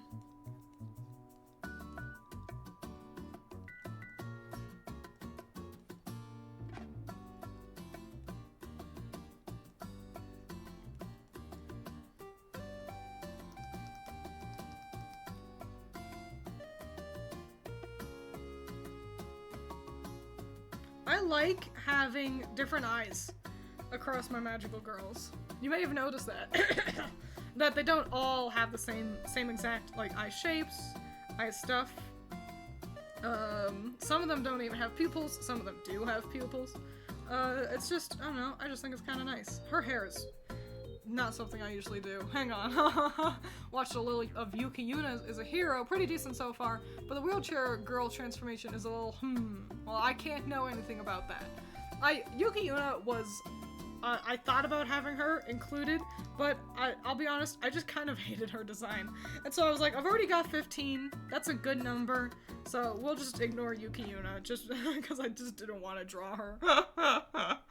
Have you seen those funny videos where people go to the theaters and ask for their tickets, the worker asks what movie, and it cuts to the person wearing a costume for a specific movie? I haven't, that does sound good.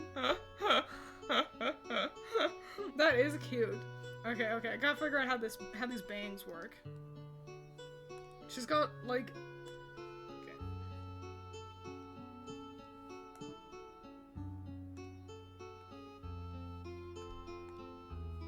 And then this side does like a 1, 2, 3. Alright, this side does like a 1, 2, 3.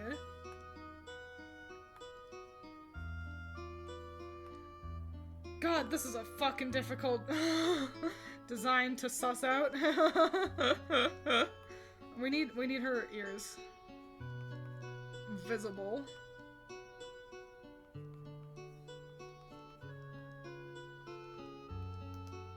Yeah, not my usual kind of kind of style right there. Not bad, it's just, you know, learning how someone else do things can be hard. I really like her big ass. One of you said her hair looks like dodgeballs, and it kind of do, but I really like it. I like the big ass buns. They feel really recognizable. Like, even with me butchering her weird bangs here. Assuming I get the giant buns in right. I mean, also, the whole costume is, like, tailor-made to be, like, that is magical do-re-mi and nothing else. Which is, it's pretty cool.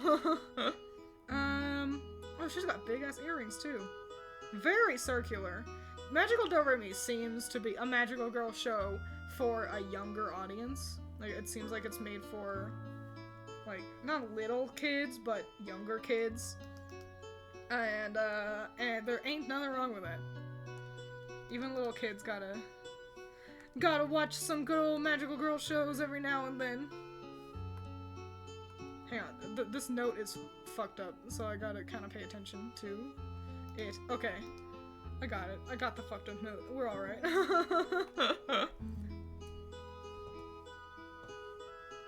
I swear I'm not making this up, but I found someone on Instagram who was literally the IRL version of my magical girl OC. We both freaked out over it. People even told her she looked like the bird I based the character off of. And she's even the same age range down to the nose ring. Wow. The only difference was the hair, but even then, both her and my OC have some form of braid. Wow. Nifty. Yeah, that's Superfly. Yeah, I've never thought about. This is only tangentially related. I don't expect anyone to look like my characters, but I've never thought about the idea of someone cosplaying my characters before. I would be delighted to see that.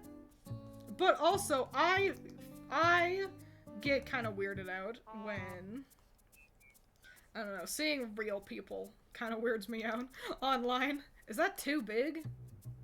It's about the same size as her head. It feels kind of too big. Hang on.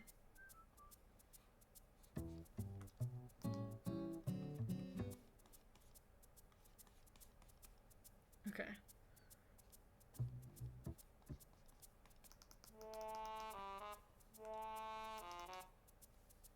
Let's get the rest of the hat in here so I can kind of see what I'm doing. We're gonna just kind of go over Cinderella and then move her when I've got her all drawn up. Because the hat's also humongous. But yeah, if anyone ever cosplays any of my characters, I think that'd be fun and cool. Even though I get nervous seeing real people online just because I'm like, what if someone recognizes you and you dox yourself? But that might be an irrational thing to worry about. What do you think? Does her hair look right? This is hard because it's a pretty different art style. If the Powerpuff Girls magical girls, by your consideration, are the Rowdy Rough Boys magical boys? Yes. Yes, they are. I knew it was always theoretically possible for someone to look like any person I draw, but actually seeing it,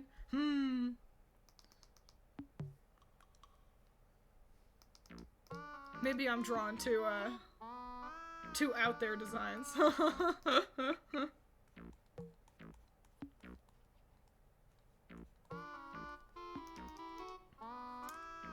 What an ugly ass dress. Like, it's cute, but it's also so ugly.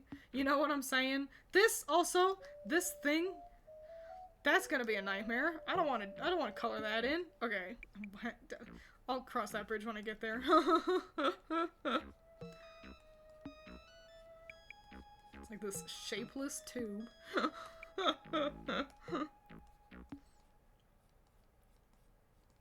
And then, okay, so we got top layer of dress skirt.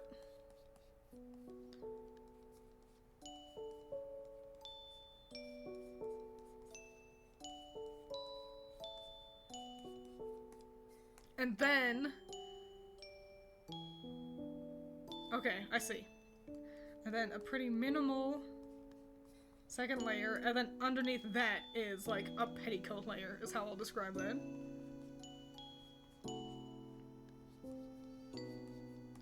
Golly, I hope I can keep track of all those. Also, I'm not even covering her all the way.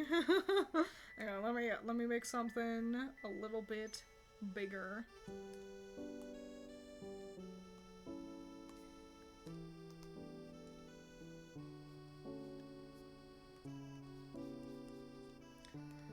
Great. Great and cool.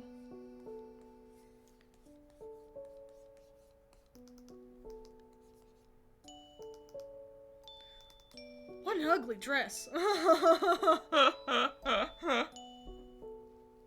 Howdy! Welcome! I recently watched a Magic Girl playthrough, and it was really rad. Thank you! It was very fun and cool, and so everyone else should also watch it. I'm glad you watched it, and I'm glad you enjoyed it. Put a lot of work into it.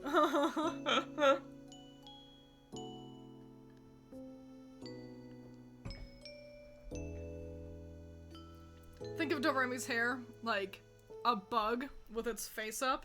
Is that what it's supposed to be like? The more I look at it, the more I feel like I've got it right. And then just a 3-tiered... Okay, but it's like, kind of...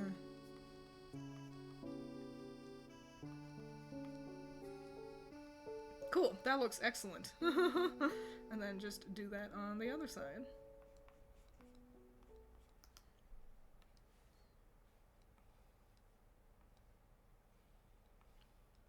She's got gloves, doesn't she? Yes, she does.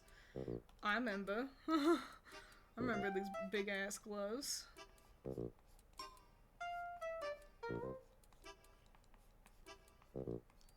And she's got a very colorful bracelet. As if they deliberately wanted to make things just a little bit too challenging for the animators. And then same thing on the other side.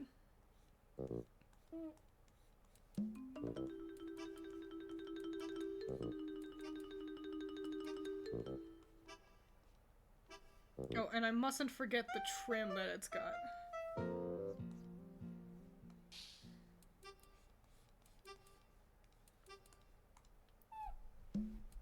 Doremi's silhouette reminds me of Magirna, which in turn reminds me of Steenie. Fascinating. A fascinating connection right there. Bringing back witch hats might bring back witch hunts. I think I'm gonna disagree. There were a lot of things wrong with witch hunts. Most notably being, a lot of misogyny, so...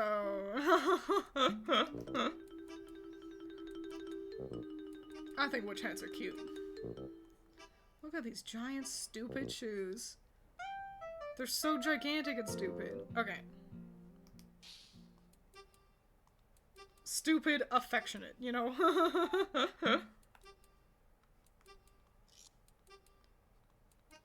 Luckily, I did all the hard work already by just not even drawing normal feet. Just go straight in with the giant shoe shape.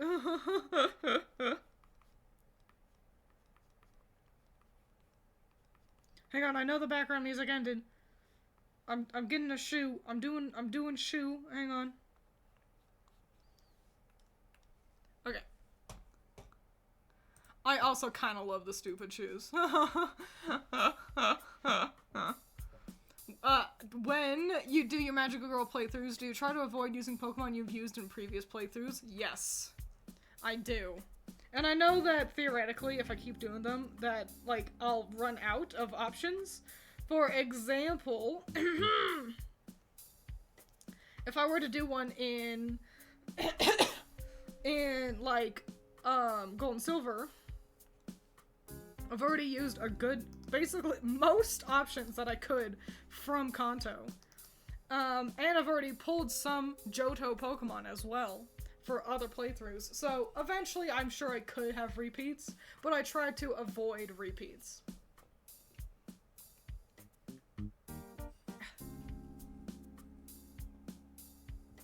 It's weird how the design is pretty monochrome, but then there's rainbow beads and a rainbow crest. Yeah, I'm sure there's a good reason for it. I don't know the lore of Magical Doremi. I bet it has something to do with, like, friendship. That's usually a pretty good guess when it comes to Magical girls. Oh, she's got a sword. I didn't even know. These are, like, such 90s toys that they've got. Like, that thing. Oh my god. A 90s toy through and through. Okay, let's figure out this crest. Okay. 1, 2, 3. Okay, it's like a clock. Okay.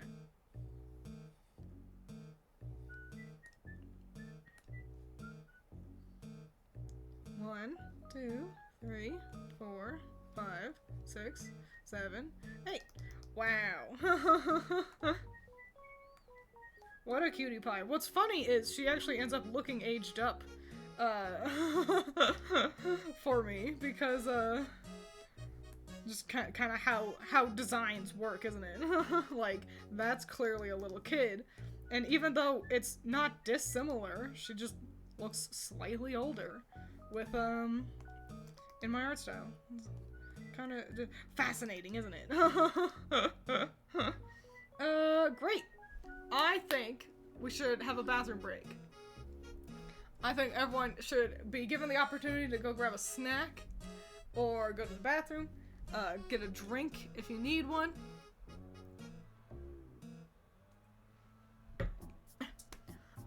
So yeah, I'm gonna play the scary music that I know you guys all like, and I'll be back,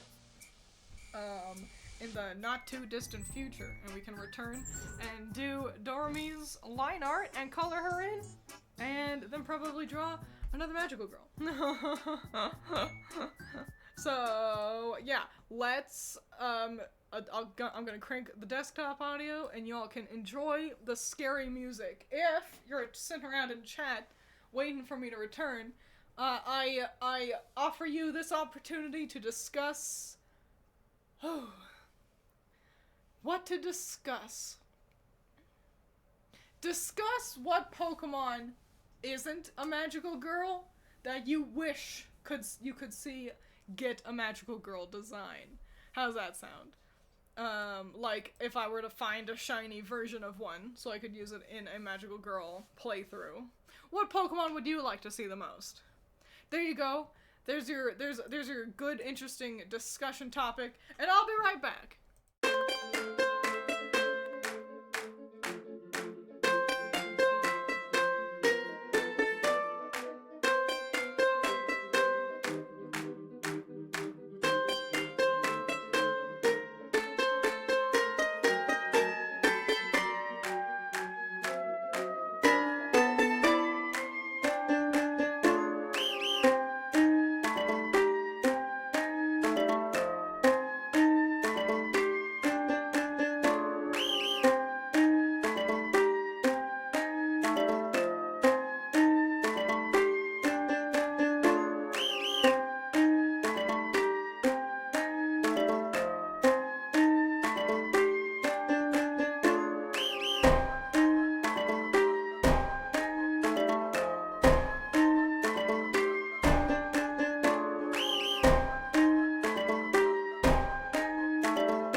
back. I'm back. I've returned. I brushed my teethers. Because I simply could not keep going with the feeling of Mountain Dew Code Red on my teeth any longer.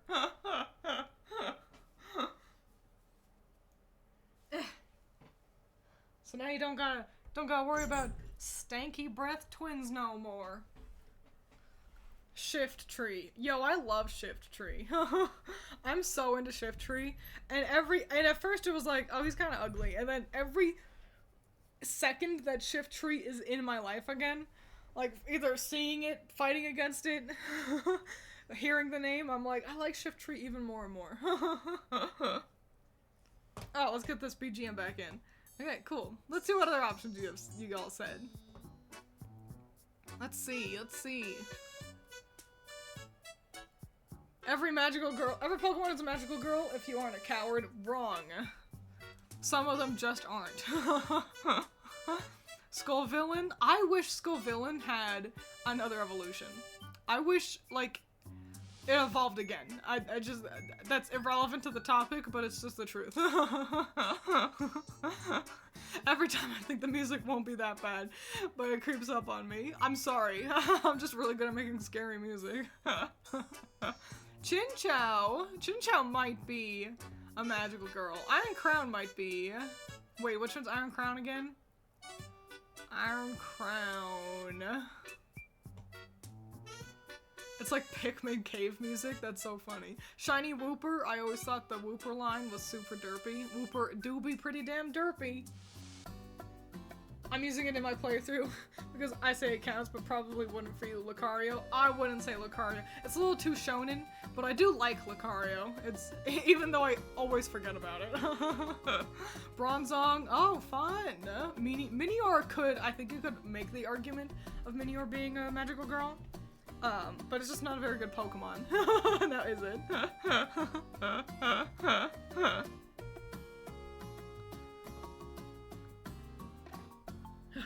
Yeah, hygiene, hell yeah. Love hygiene.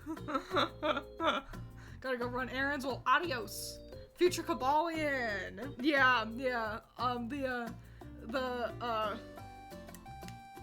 Three Musketeers Pokemon. None of them really are magical girls, regardless of if they're a Paradox Pokemon or not. But yeah, that could be fun.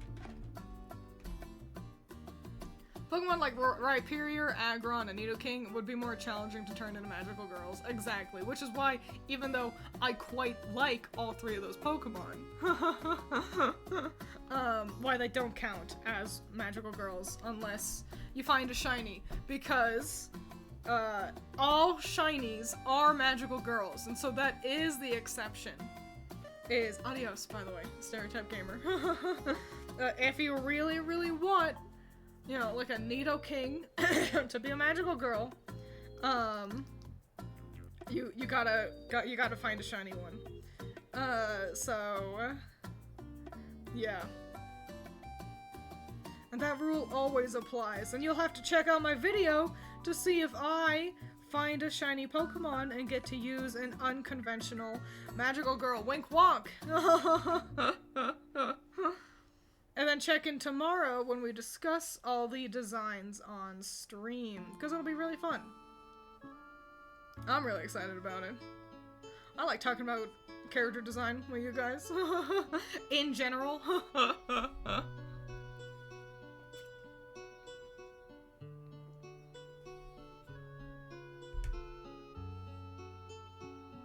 I'll fight you for it, Twins. Every Pokemon can be one. Yes, if it's shiny. But otherwise, tell me, how is Garbodor a magical girl? How is Muck a magical girl? I'm all ears.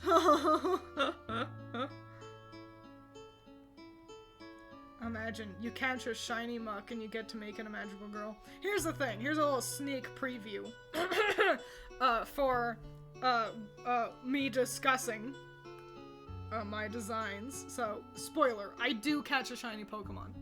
And the thing is, I recognize that it would not normally be a magical girl. And so that means I get to really play with its design. It's a Salamence that I have. And so in my head, Salamence reads very, like, superhero. It's got this big-ass wingspan, and it's very cool, and it just feels like a superhero. And so I got to play with, sort of, fusing a superhero design with a magical girl design. So yeah. Pretty fun. Pretty fun and neato.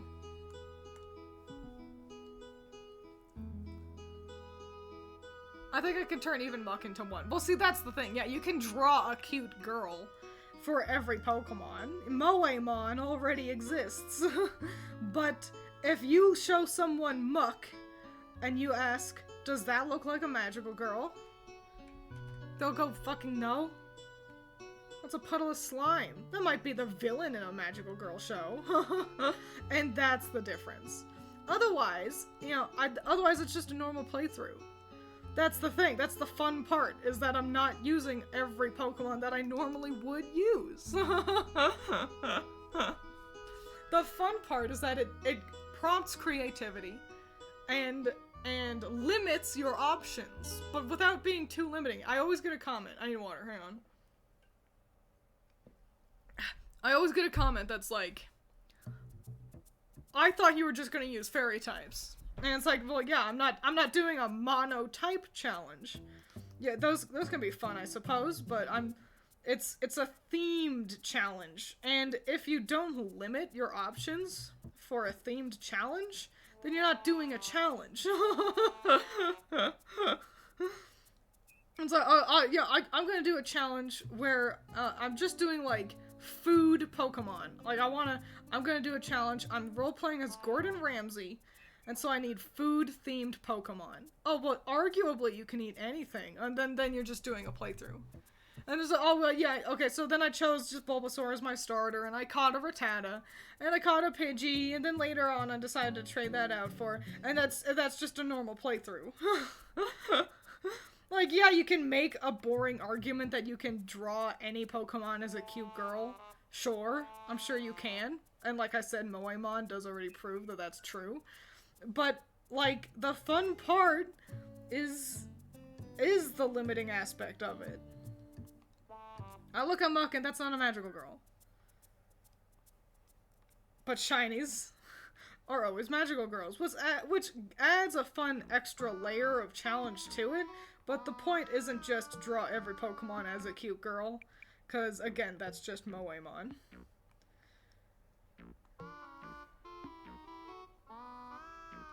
So that's my stance. Hi, what you doing? It's Pippin. You can tell I talk to one of the cats because I speak in a higher pitched, annoying ass voice. Hi, butt. It's tough. The thing is, you gotta consider the whole line. That really is, because I think there's plenty of Pokemon that unevolved could fit the criteria. But then they evolve and it's like, oh, that doesn't work. Or vice versa, but that's kind of only true with like if you have, what's it called? Salamence? No. What's the shit? It's female lizard Pokemon. Sexy female lizard Pokemon from Alola. Only the females evolve. And so if you have a male that does not evolve, well, that's not a magical girl. But because that's just like a lizard. Salandit and Salazzle. That's it. Yeah. Good job, Weavile. But yeah, Salandit, well, that's not a magical girl. That's one, a bandit, and two, just a lizard. But Salazzle, it's got fucking Dazzle in its name. Obviously, that's a magical girl. But you need to catch a female, in order to make that one work out. Kind of like Combi and Vespiquen.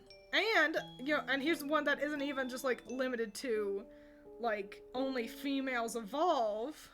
Technically, Masquerain. Is that it? Yeah, Masquerain. And, Wormadam, which everyone wants to read as Wormadam, and it's not. It's Wormadam, and I am one of those people.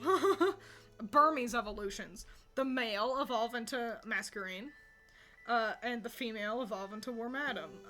Masquerain is just a moth. Actually, no, it's not Masquerain. It's Mothim, an even more boring Pokemon. Mothim is just a moth. Wormadam, it's got Madam in the name. I could see someone making the argument, especially, like, depending on which one you get. I think some Wormadam, flavor options, because they, you know, Wormadam's got, like, 3 different forms. And I think, like, some of them definitely fit the criteria better than others. So, yeah. That's the fun part, isn't it? But yeah, other Pokemon. There's plenty that are cute little cutie pies that then evolve into kaiju. I think genuinely. Nidorino? No. Nidoran. Nidoran male is a cute little guy, and you could make the argument of that being a magical girl, but Nidoking so is not. So that's the problem. You can't... I guess you could catch a Nidoran male and then just not evolve it. Like, that's an interesting way to kind of get around the limitation if perhaps you're, like, at a route where it's like, I need a Pokemon to help with, like, type advantages, but, like, nothing else is really working. I could see that. I could see someone using that argument. Personally, I like to evolve Pokemon, so I don't know if I would even think to do that. I did the line art.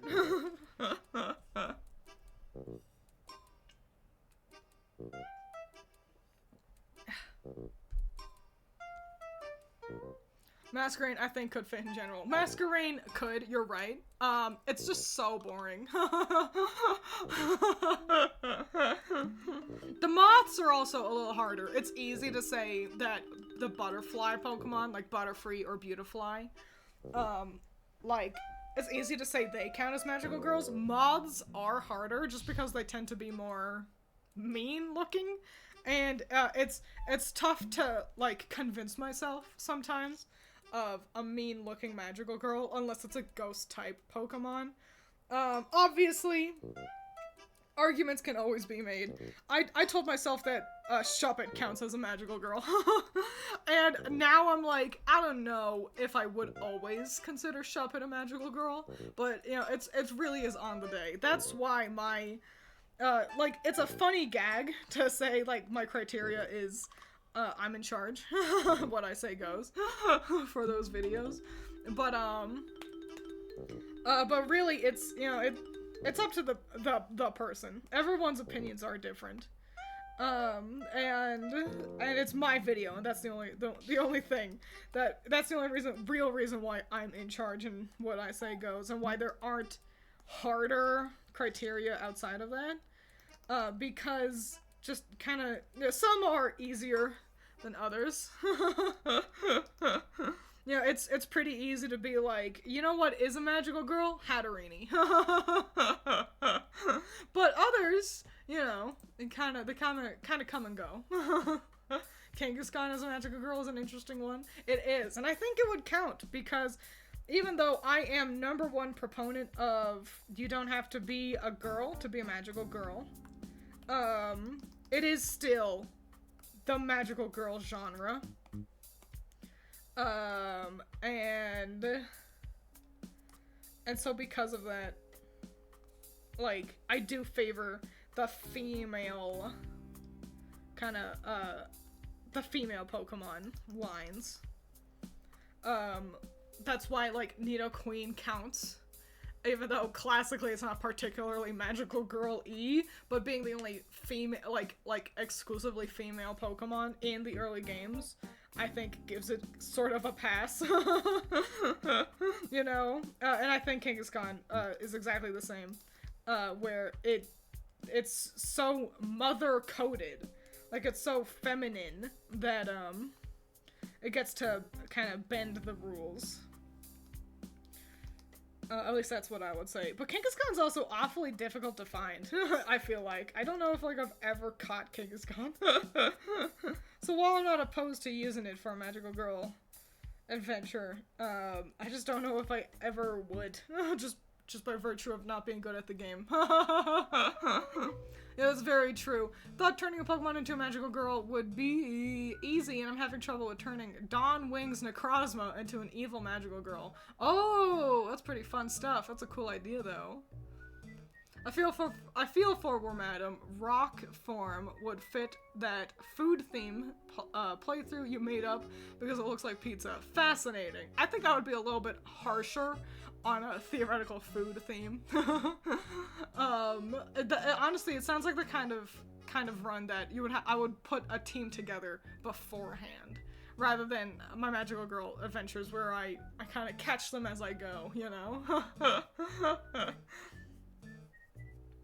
I tried doing a thing where each Sailor Moon character had a Pokemon sidekick, but I only got as far as having Chibi use Diancie. That is perfect. Tuxedo Mask had Roserade, and Mars had Ninetales. I didn't know what to pick for the others. Let's see. Usagi. There's plenty of bunny Pokemon. Certainly. There must be at least one bunny moon-themed Pokemon. Isn't there? Mercury is difficult just because by virtue of having so much at her disposal. Mercury's main deal is bubbles. So you can kind of give her any Pokemon that learns Bubble Beam. I would probably lean towards something that is straight up like round itself, like Azumarill or Azurill. You know?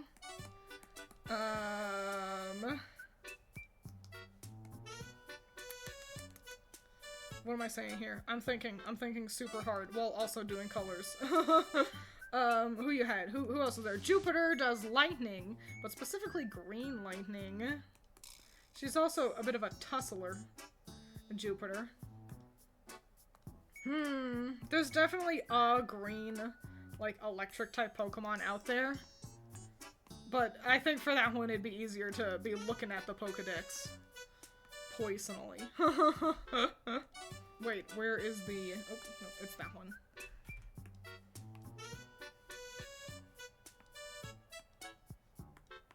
What color is on the inside of her gloves? It's probably white, like the shoes. Hang on, you know how it gets, you know how it be. You know how I gotta focus sometimes.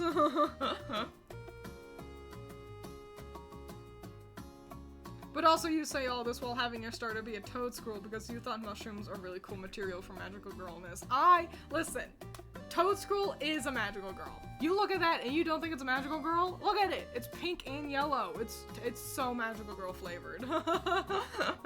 This is why I'm always, yeah, listen, my word is law, but also, you can absolutely have fun doing your own magical girl playthrough. And your word gets to be law. In my eyes, Toadstool is absolutely a magical girl. Just like Shiinotic. Shiinotic is also so magical girl coded. You don't even know.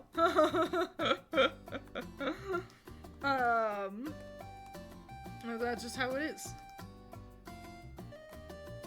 That looks nice. We're gonna keep it like that. So yeah. I'm a very benevolent god, you see. Allowing you to make decisions for yourselves when you do your own playthroughs.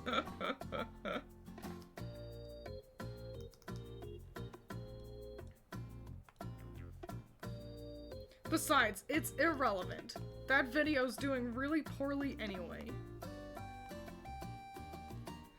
All I have is getting to be a small dictator when it comes to my own playthrough. Let's see. Oh my god. Okay, I'm gonna start with... I grabbed a pink somewhere. Okay. I'm gonna start with blue. And where is it on her shirt? It is at 3 o'clock. Okay. And then red is next to blue. And where is it on her shirt? It's at 2 o'clock. And then we got this kind of ugly purpley color next to red. Which is not visible on that side. Is this one at 12 o'clock? It is. And then we got an O-ring, which is at 11 o'clock. There we go. And then we've got yellow.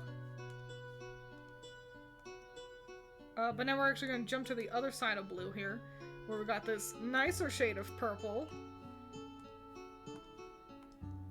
And then we've got a darker blue.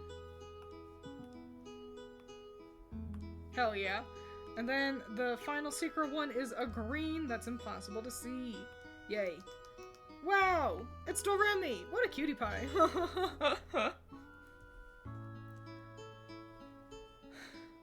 Damn, that dress is ugly now that I see it, really. There's no moon rabbit Pokemon. No way. Nothing but Lopunny? That's bananas. That's unfathomable. The next game's gotta have a moon bunny.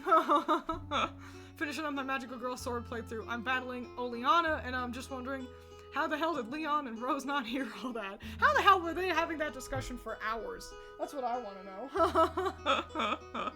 Leon and Rose was going, we should do this thing, nuh-uh, we should do this thing, nuh-uh, for hours at a time.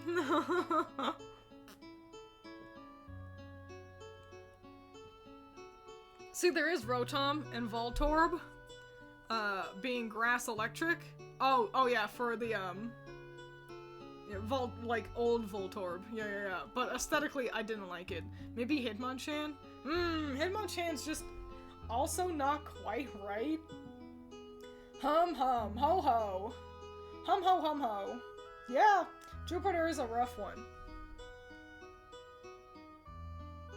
Funny how there isn't a moon Pokemon, but there is Celesteela being Princess Kaguya. You know, that is true.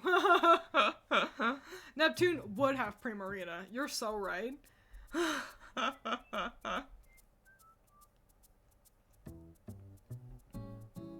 Sad to hear it's not doing well. Maybe it'll pick up later. Your sword one took a bit to gain traction, right? Yeah, that's what Allison said. I can't remember. So, I don't know. It would help. Uranus having Gallade is so... Yeah. Either Gallade or Iron Valiant. You're so right. Yeah, I don't know. Maybe someone can, like, share it on Reddit or something. That's kind of the only way for videos to do better, is they get shared outside of my normal bubble of subscribers. My normal bubble of subscribers who ignore everything I do and don't watch any of my videos because it's not fucking Ruby and they haven't figured out that I'm not I'm not covering that crappy cartoon anymore. So yeah, I don't know. I don't want to let myself get all down about it, cause I want to be proud of that video. So yeah. We're gonna do Cutie Honey next. We're gonna stick in a bit of a retro flavor here. Wait, you aren't a Ruby tuber? I didn't know that. I know. I can't believe, like, I uploaded, I made a song, you know? Your Eyes. Belly Bolt. Belly Bolt could work for Jupiter. Look at you guys thinking of portals. Oh my gosh.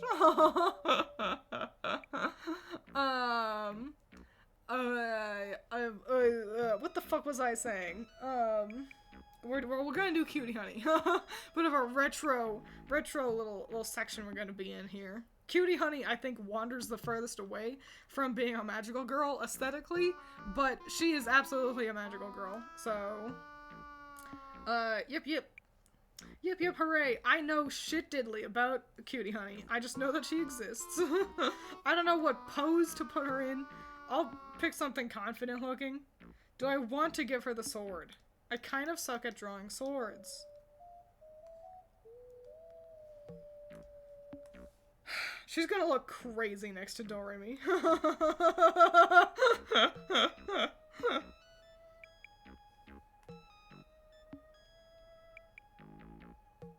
What if I kind of put her in like a Rosie the Riveter kind of? She's also gonna be crazy because I'm not gonna give her titties. Because it's just the Grim Magic art style.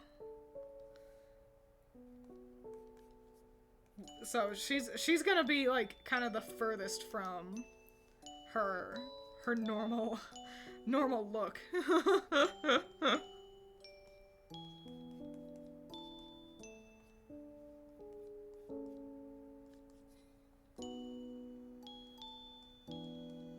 How do I feel about Rosie the Riveter? Maybe not. I don't know. I'm not quite feeling it. Who can give me some fun factoids about Cutie Honey? Any of you know anything about her? Cutie Honey reminds me of Pearl from Steven Universe. Fascinating. Is it the hair? Is it the shape of the hair?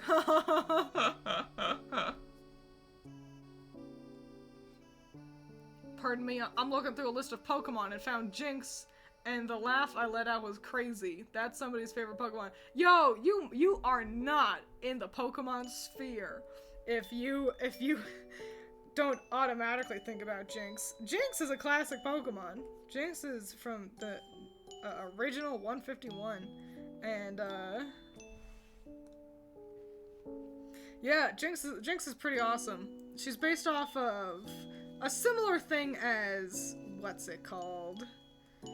Frostlass. Jinx also had a little bit of controversy. She was not intended to evoke blackface, but she does kind of end up evoking blackface. I say she. They are not gendered. They're not gender locked. So there are male Jinxes as well. But yeah, so they ended up changing her design from having, like being kind of like Mr. Popo, where it's just eyes, and then, like, her big kissy lips, and then, like, just the color black under her hair. They changed it to being purple, to avoid that, accidental kind of blackface look, which, again, wasn't what they were going for. I think it looks better with the purple anyway. I think it does a better job kind of feeling magical, because Jinx is kind of magic coded. So yeah, Jinx is nifty. Jinx was also kind of in a squad with Magmar and Electabuzz. They were all kind of like synergistic together. You'll see this a lot with Pokemon, where like a handful of different Pokemon will kind of have the same sort of thing going on, much like how the legendary beasts are fire, electric, and ice, and the first evolutions were fire, water, and electric. Jinx, Magmar, and Electabuzz were that as well, where they were late game, didn't evolve, fire, ice, and electric. And then they all got babies. They got Magby, Elekid, and Smoochum. And so they were always kind of like a trio, and then Magmar got an evolution with Magmortar, and Electabuzz got Electivire with its evolution.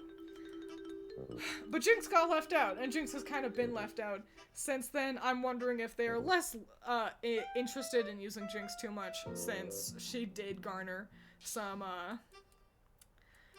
controversy. So yeah, there you go. That's a little fun fact about Jinx. Yes, I'd love a Jinx evolution. I think it could be really interesting. Poisonally. One of you said Cutie Honey is actually an android, which is fascinating. I didn't know. She does not look like she belongs to a trio with Electivire and Magmortar. Yeah, they are, like, it's Electric Tiger, Fire Duck, and then Ice Woman. Like, she just doesn't quite... If she were a beast, like a duck or a tiger, I think she would fit in a little bit better. Which might also be why they kind of let her go, as it were, from the group. We're gonna put Cutie Honey in a pretty cool pose.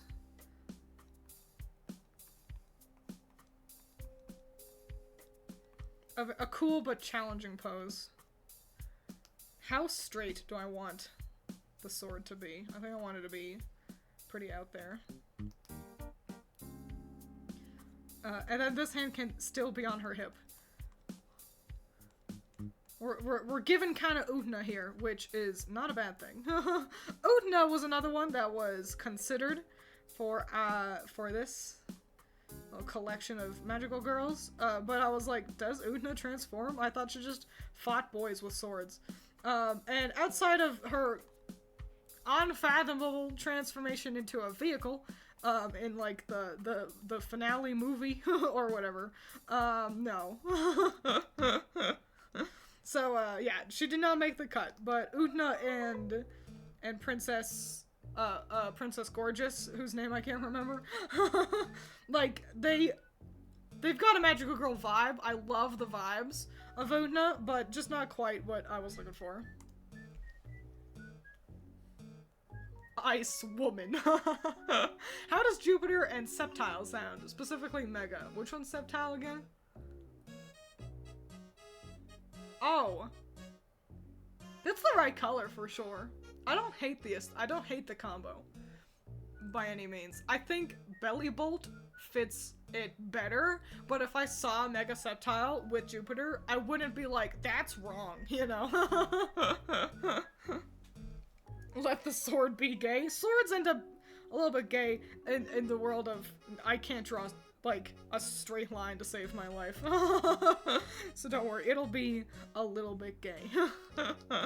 Utna's got fucking crazy hair. How do I draw this shit? I'll figure it out. I like the hearts across her design. And I'm gonna just assume she is symmetrical and that she's got this, like, heart armband on the other side as well. Seeing as how I can't see it. Seeing as because her giganto titties are in the way.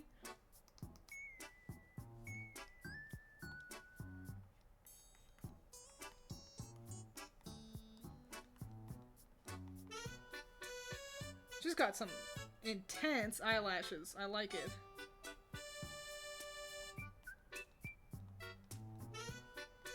And cool. Poof. Okay. I'm focusing on this hair. You don't draw it, it draws you. I'd say Utna is more magical girl adjacent, if anything. That's fair. And I think a transformation is pretty pivotal for a magical girl show, but seeing as how I count, like, the Powerpuff Girls, like, not necessary, but I don't know. Yeah, I think a transformation definitely helps in the argument. I think the thing that truly keeps Utna from, like, at least in my world, falling under the magical girl umbrella with confidence is that there's no, like, magical villain. In fact, I don't think there's any magic.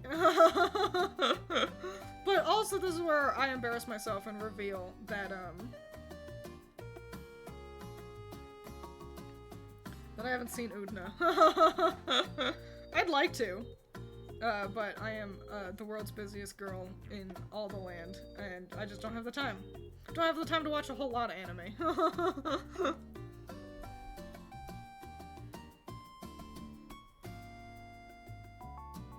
Only has the armband on the one side. Thank you, Pyra. There was a part of me that was like, I bet it's not. I bet they were asymmetrical for no good reason. Oh, she's got earrings. For ears that are barely visible. Okay, this hair is crazy. It's so high up as well. Okay. I think, let me just copy her over here so that I'm not switching back and forth so much. I need a reference.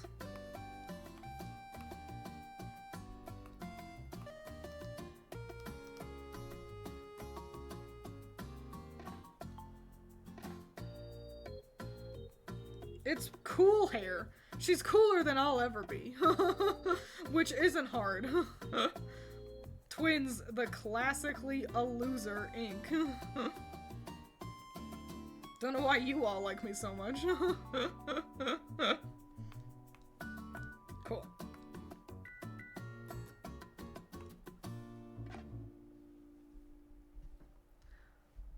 Blaziken, my goat. Favorite magical girl Pokemon. I just like fighting types. I also really like fighting types. It makes my magical girl... It's why I actually like doing my magical girls adventure so much, because most fighting types don't count. Fighting, poison, dark, ghost. Those are my 4 favorite types, and they're really hard to, like, pitch as, that's a magical girl. So, that was crazy. My throat just made a crazy noise. I'm fine. I'm alive. But yeah, it's why I like doing the playthroughs, because it forces me to use Pokemon I wouldn't normally use. Yeah, it's a bummer, because I like fighting types so much. Why are you sitting like that? Little goofy butt? He's like sitting on his tail, one of the cats.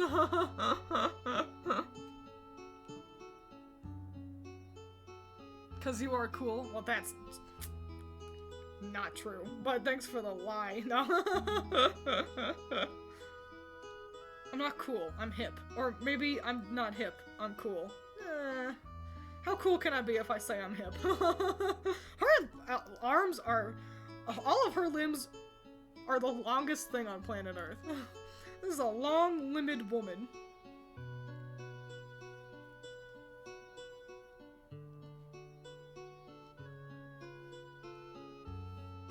The hilt, or the handle rather, of her sword is gonna be kind of basically hidden behind her arm. Which feels like you're cheating, but I'm not, I promise. This is a cool sword. Swords are cool, I just kind of suck at drawing them.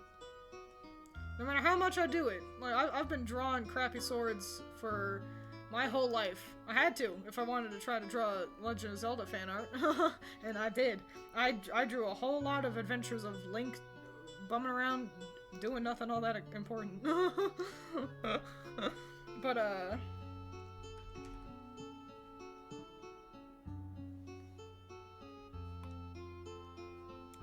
yeah, I just never got better at drawing swords.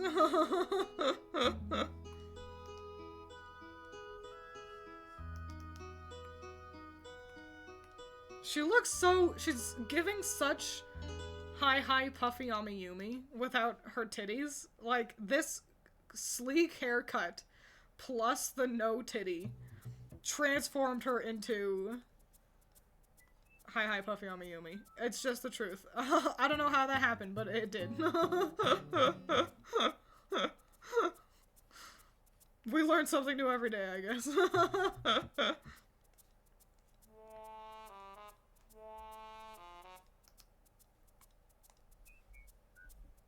Lunatone and Solrock exist? The literal sun and moon Pokemon? Yeah, they're pretty boring though. Lucario should have been a ghost fighting. Then I'd be rememberable to you. You are not Lucario. I remember you, Coral Palette. I just don't remember all of your animal husbands or whatever.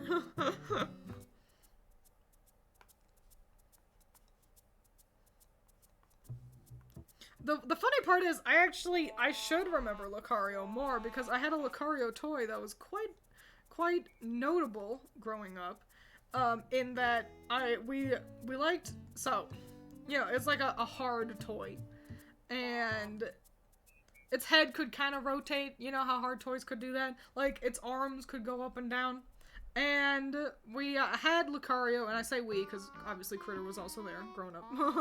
We had Lucario, you know, chit-chat and move his head around so much that, his head fell off. And we were like, oh no. So yeah, you'd think I'd remember him better. I was just, no, but then I recall Lucario, and I go, oh yeah, and then I think about that broken toy, and I'm like, wowie wow willikers. I think Usagi matches Cresselia. Oh yeah. Of all the moon-based Pokemon, Lopunny is on her team for sure, though. For real. Cresselia is absolutely, like, it's basically Princess Serenity. As a Pokemon. I could see the argument for Diancie if you didn't already put it on, Chibimun's team. These boots are quite low. And if you don't want to double up. But yeah, I think Cresselia is the clear choice.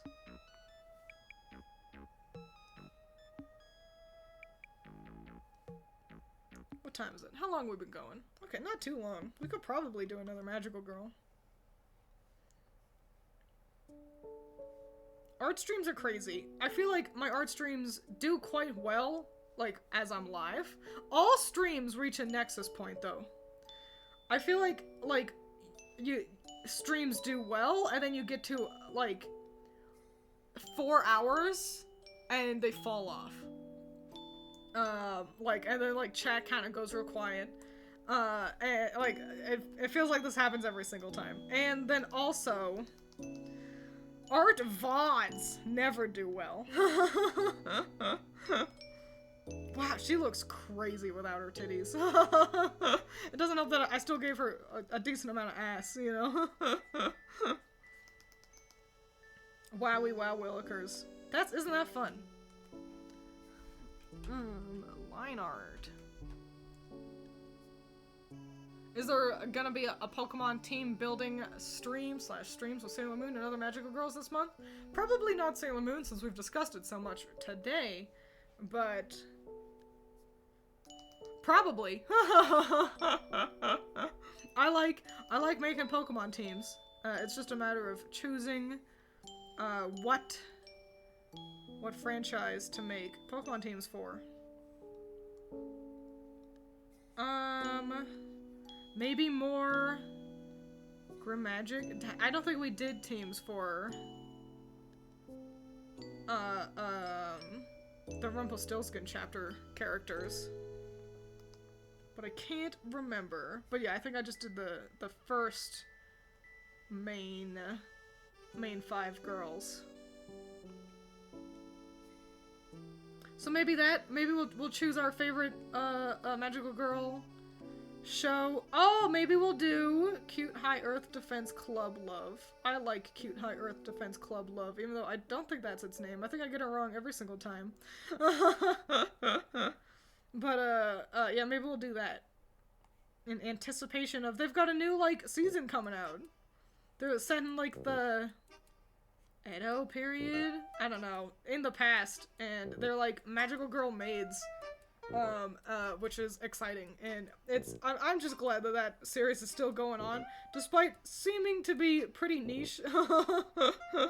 Like I was like, man, we got 1 season, and I bet that's gonna be it, and we've got this now a third whole collection of boys. And I think in all of them, my favorite is the water one. Which, it's never the water one. But something about Cute High Earth Defense Club love water boys. They're just good. Oh, I forgot her little armband. Gotta make sure I get that.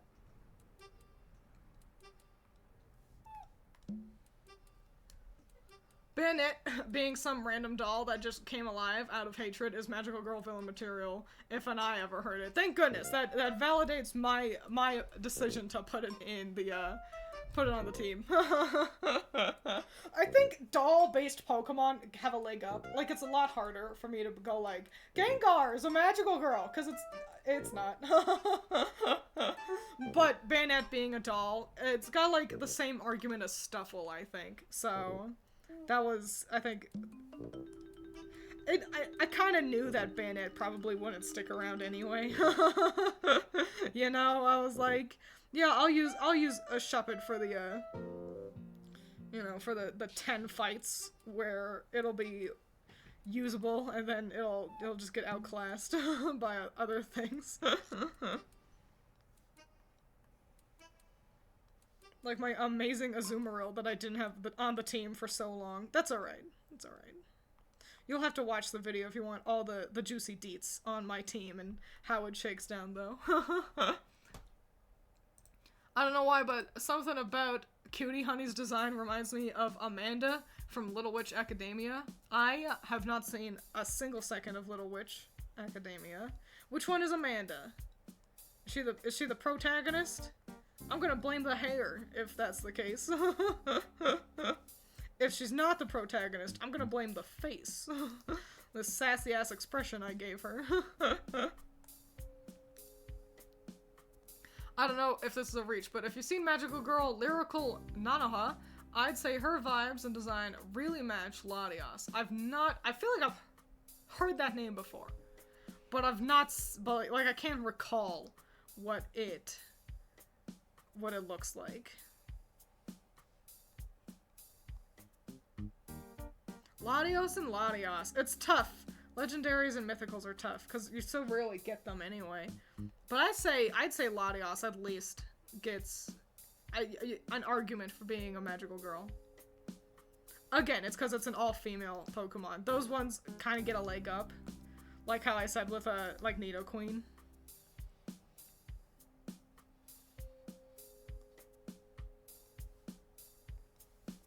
Cute little airplane Pokemon magical girl designs.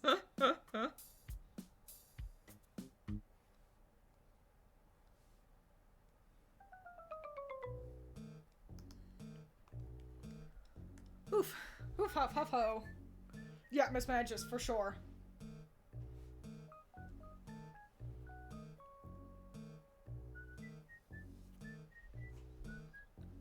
Amanda is the tomboy. Ah, I do not know. Whirlipede would fit Millie. Oh, I don't know who that is. Oh, Millie, my Millie. Like, from my, like, Grim Magic. I'm gonna disagree. I could see where you're coming from. I think there are better wheel Pokemon that we could work with. One that isn't literally a centipede. Who's texting me? Nobody. I'm going crazy. That knee is kind of crazy. The kind of banana slammers. Hang on, let me fix Cutie Honey's calf right there. All right. Oopsie poopsie doopsels.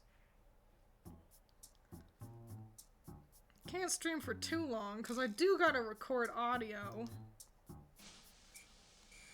today. I can't blow out my voice chit-chatting with you guys and then expect myself to be able to record audio and sound nice. But also, I don't know, I want to chit-chat with you guys. I wish I could stream more.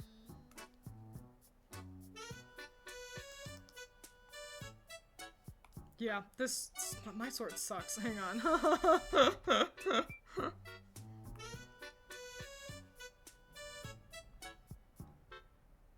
There we go. And then, actually, let's just get rid of both of them. And we're gonna make the brush size a little smaller, and then we're gonna, and a point, and then it goes out straight, and then a point. Okay, great. And then now let me make the brush size big again, so that I can use that for whatever it is I use it for. Probably panels.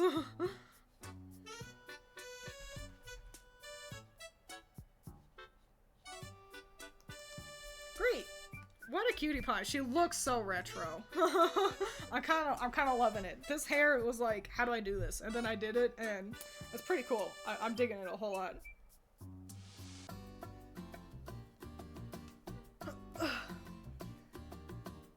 Venus is difficult because she doesn't have like an element other than yellow stars, maybe Minior. Maybe you could work with her mask theme. If any of them, so Masquerain, no. Meowscarada. Meowscarada could work for her, leaning into her, Sailor V. Stint. If you're not gonna give it to Tuxedo Mask, kind of a deal. Color. Technically she's metal. That is crazy. Yeah, steel types. I guess start with steel types, but yeah, she's a challenging one for sure. Her line art isn't done. It's point. Okay.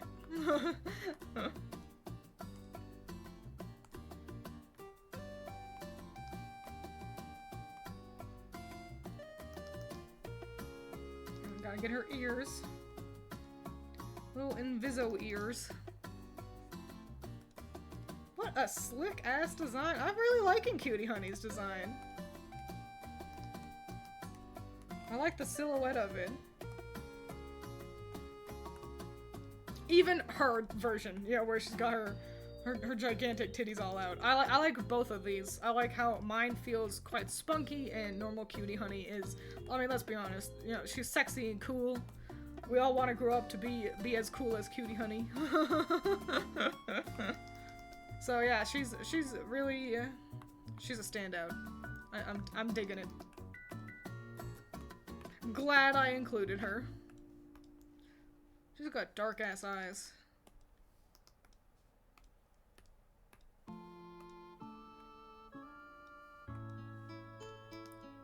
Dark ass eyes and bright ass hair.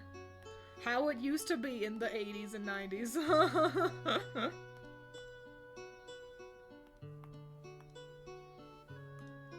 Back in my day, our hair was just a bunch of triangles. We didn't have a bunch of gradients and patterns. Oops, that's skin, actually. Gotta color that in properly. It is pretty bananas seeing her. She's kind of like Sailor Moon. Seeing her next to Precure. Like, wowie wow, goddamn.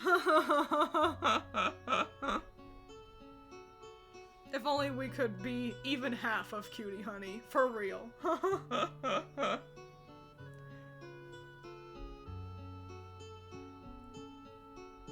Me when I'm in a Pokemon Magical Girl battle and my opponent has Frostlass. I do appreciate characters with brown eyes but bright hair. I agree.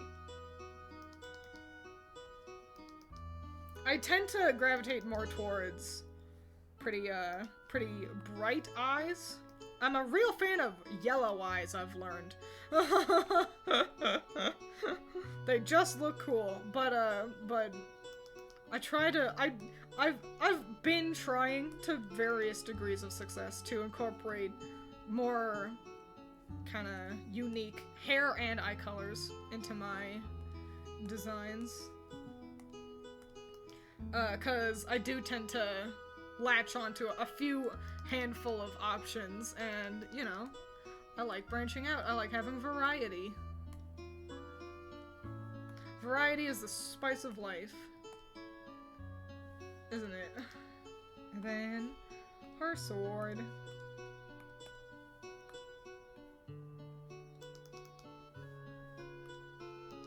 Wowie wow! It's Cutie Honey! What a design!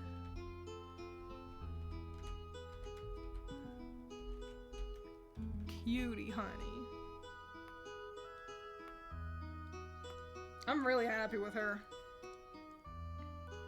I'm learning so much. I'm learning so much of how other people do magical girls. God damn. What a cool kid. We got so many as well. Look at that. And where are we? Nearly 3 hours in. I think we could do another one. We can do one more magical girl. I didn't think this far ahead. I don't know who to do next. Maybe Scarlet or Princess Tutu? Scarlet or Princess Tutu? Scarlet or Princess Tutu? Let's take a gander at them. Let's see. Scarlet's got, you know, cravat, cute bows, hair that is more modern, a little bit easier. I like his silhouette a lot. I love his shoes. And Princess Tutu, I'll have to do something special with her sheer elements. She's got a very cute design. Oh, and she's got a fade in her hair as well. That crown is difficult. Let's do Scarlet. Let's finish off with our only magical boy representation. We can do one more, but we will leave all the work to you. Just like every group project. Pluto would probably have Dialga, yeah. But Fluttermane also works aesthetically. It does, it does. Maybe, Darkrai. But maybe Darkrai would work better for Saturn. Is there a music-based magical girl for Meloetta? I only ask because I'm not familiar with them much. So, like, there's no magical girl based on Meloetta, or vice versa. But Meloetta would absolutely count as a magical girl. And you can see some, official, Hatsune Miku art featuring Meloetta. So, there you go. There's that.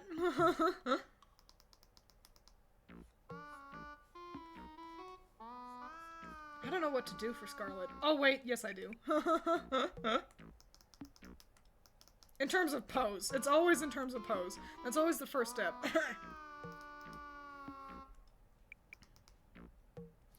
I'm gonna put him in the pose that they all land in when they finish, or get close to finishing their transformation.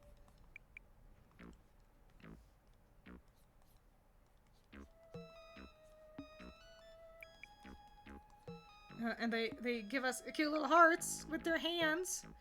What good guys. Good magical guys. Cute Earth High Defense Club love. Despite being magical boys, and being aimed towards a female audience in terms of, like, I'm gonna describe it as, like, yaoi baiting. You know? Which is, you know, really no different from how sort of, like, lesbian coded a lot of magical girl shows tend to be. Case in point, Homura and Madoka.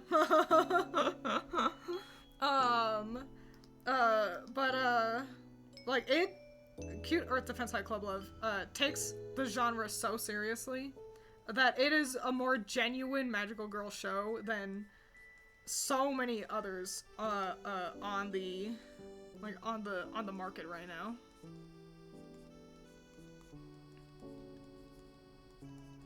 Hang on, I went crazy while doing his legs. I don't know what fucking happened. I lost all my brain cells, so it's yeah, cool. Is he the right size? I feel like he's a little short. No, he's the right size. He feels old. A little small. Let's kind of... I think it's just his torso. Also, there's fucking something down here. Joshing me up. Don't know what that's about, but whatever. I'm gonna fiddle-dee-dee with his proportions a little bit here.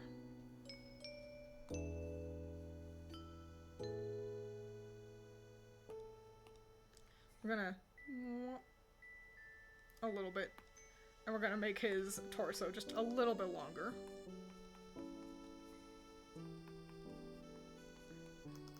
There we go, now he feels more proportionate now. Yahoo, wahey. I think I struggle with drawing / making magical girl designs because I'm too Kamen Rider, Power Rangers, Takotsatsu, which I don't know what that one is, pilled. That's so fair. I don't think I'm particularly good at designing magical girls myself. I make a lot of magical girls who, you know, will, like, wear a crop top and then just, like, a skirt or something, you know? Like, I don't have any of those really classic, that's a magical girl TM design, like how you'll see on something like, say, Cardcaptor Sakura, Aika, Madoka, who's somewhere, you know? So... same, basically.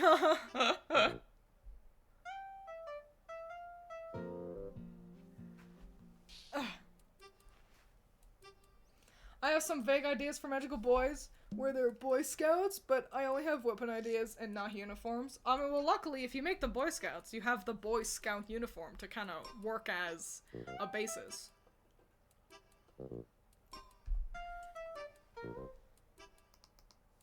Kind of just add some bows. Kind of like how, you know, that Sailor Moon's just got a sailor uniform. Like, that's just a school uniform. Same with Daybreak Illusion, you know, with her school uniform. Just kind of add some bows. Add some fun striped socks. let's get his eyes, which are pretty simple. He looks a lot cooler in his reference image than he really is. He's an excitable little guy, so we'll make sure to represent that.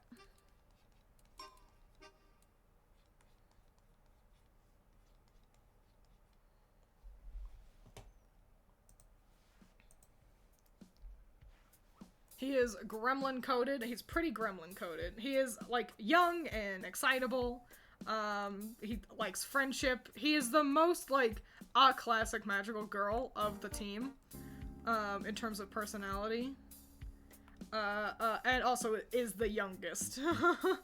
And so yeah, a little gremlin coded, but not in an annoying way. In more of like a not taking too much all that seriously, and that ends up being the solution more often than not.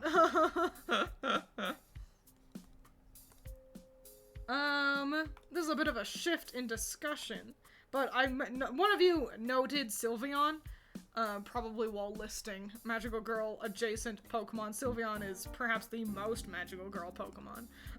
I will if/when I do a Kalos Magical Girl playthrough, Sylveon is 1000% gonna be on the team. It's basically gonna be my starter if I think about it. But that had me think about Penny, because Penny in Scarlet and Violet, her ace is she uses a team of all evolutions, and her ace is Sylveon. And this is something I feel like I'm not seeing anyone discuss, maybe because there's nothing much to discuss. Maybe I'm just not in the right circles who are, like, you know, where people are discussing it. I think Penny is trans. Penny's got a pretty, a kind of gender neutral design. She's got, like, really short hair, baggy hoodie, that, like, hides her torso.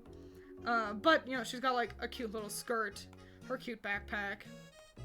And the thing is with all of Team Star is they were bullied.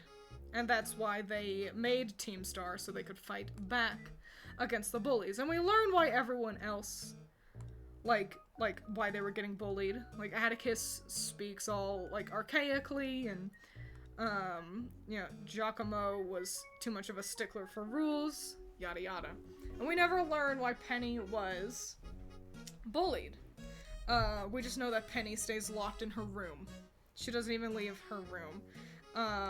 And I think very quietly, very subtly, but very successfully, they are trying, like, through character design, implying that Penny is trans, and that's why she got bullied. And that's kind of the long and short of it, and maybe that's why I'm not seeing anyone else discuss this, because it's like, and what else do you say? It's like, either like, I agree, or I disagree, and that's kind of it. But, yeah, that's my, at least, headcanon. At least. So yeah. There you go. You cooking, Twiins? I guess I'm cooking. I'm cooking a little bit. I think it makes the most sense, kind of looking at everything. So, yeah. However, it will continue to annoy me that she's got an all evolutions team, just because I feel like we've gotten that before, and I wish that she had an all, Pikachu clones team instead, but what are you gonna do? I mentioned Sylveon for Venus. Oh yeah, closest thing to, like, that heart and chains and stuff and whatever she's got. That's fair, that's fair.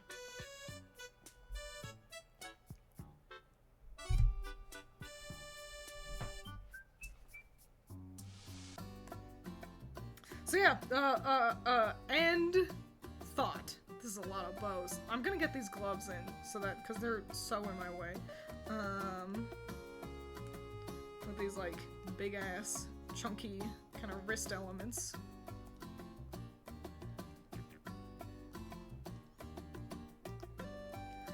Awesome. Excellent. Great. Swell. Super. Okay, cool. Okay, so now we can focus on all this bullshit he's got at his torso, including this gigantic bow. Definitely contender for biggest bow on the page. Goes to Scarlet here. Actually, who got the biggest bow? Let's see. His bow is pretty large. Sakura's is pretty tiny back there. I don't know if she's got any, like, she's got a bow here, but that's not that big. Oh, maybe Madoka. Madoka definitely has the most bows. Sailor Moon's bow is also pretty big. I think I gotta get a better reference for Tokyo Mew Mew up here. Oh, maybe not. I just gotta kind of suss out what's going on her torso when I get to her. And Hikaru's is also pretty large. So that's my verdict on who's got the biggest bow. I think Scarlet.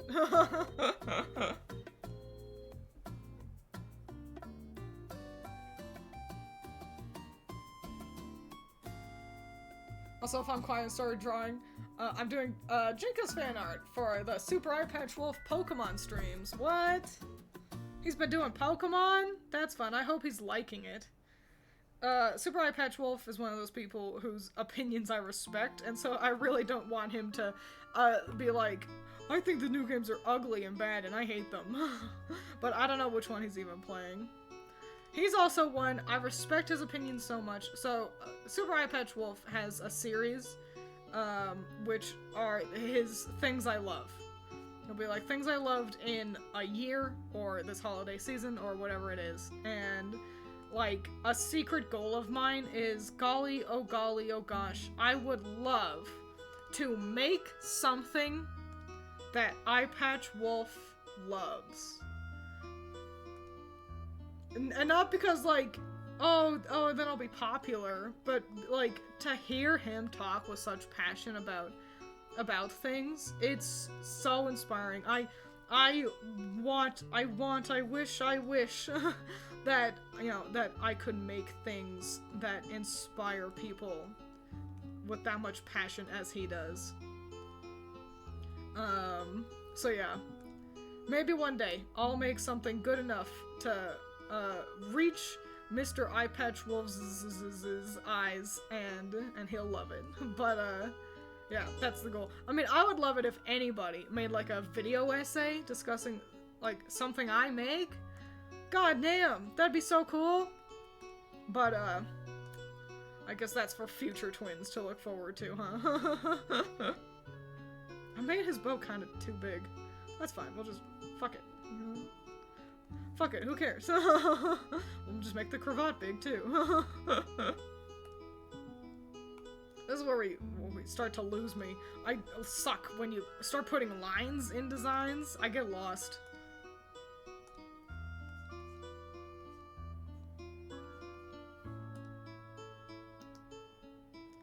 It's got like a belt on one hip only? What's up with that?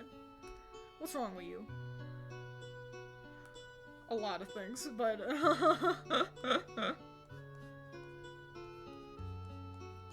and I believe, yeah, his shirt, this is his shirt back here. It's like a tail.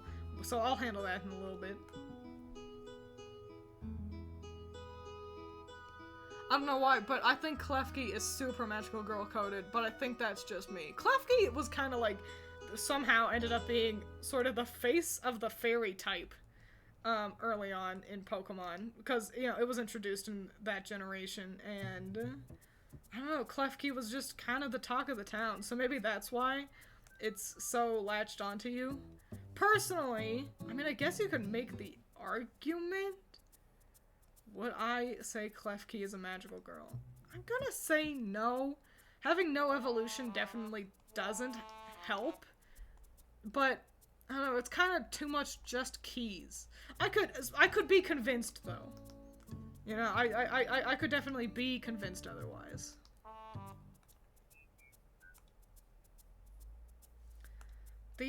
How do these shorts work? Okay. Okay.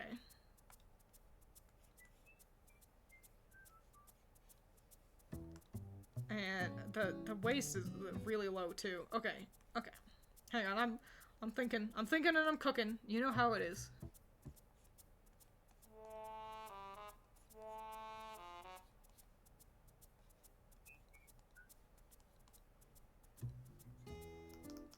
Great.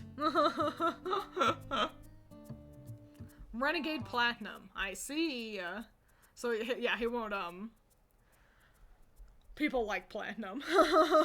So nothing to worry about, but I do wish people would show a little respect to the newer games, because I think Pokemon's writing has only gotten better, and the new mechanics are really fun.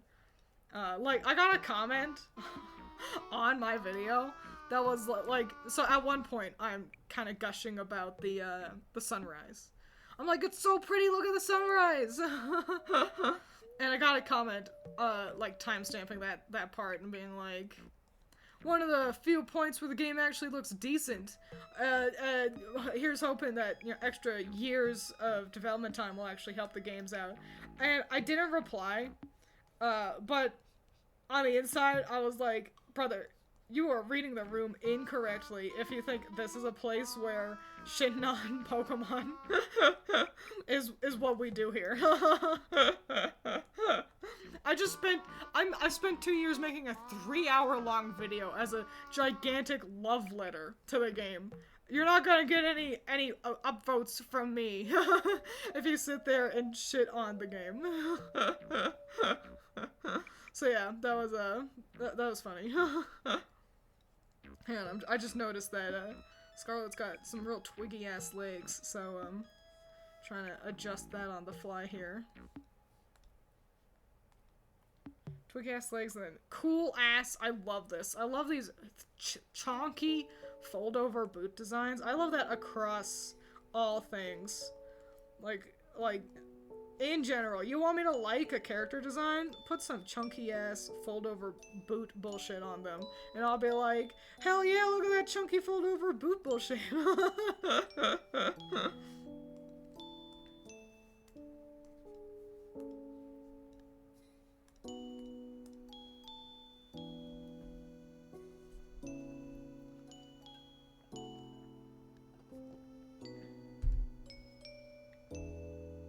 Klefki is kind of like Kyubey if they pulled up pranks. I'm pretty sure Klefki is so memorable for me because how people made it out to be a total menace and competitive. Fascinating. It's a pretty good type combo, I'm fairly certain. At least at the time it was. So that makes sense for it to be a meta element. I'm pretty sure Wolfie's got a video or two talking about how good Klefki is. I'm worried this is too corny or cringe, but the only magical boy idea I have right now goes like this. Each weapon is a transformed version of each boy's precious item. Said item is a memory attached, has a memory attached, e.g. slingshot into an arrow, wristwatch into a shield, frisbee into a boomerang, that summons a dog-like beast, one is a marble. What's wrong with that? That's quintessential magical girl goodness right there. Magical girls, Sailor Moon transforms with the power of having her nails painted. You know, like, Magical Girl shows is leaning into that earnestness wholeheartedly, and it's why they win with the power of friendship so often, because Magical Girl shows are not afraid to love those childish ideas of having a precious thing that gives you magical powers from your childhood. Hell yeah, that's the most quintessential magical girl bullshit I've ever heard.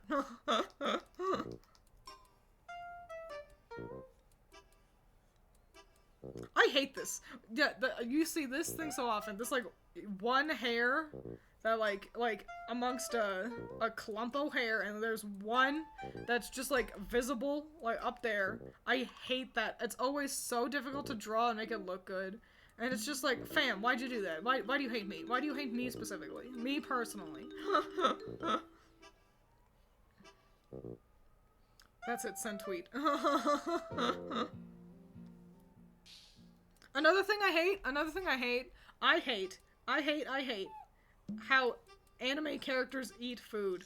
And the weird, like, fetishization of it in recent years amongst anime, like, the anime community.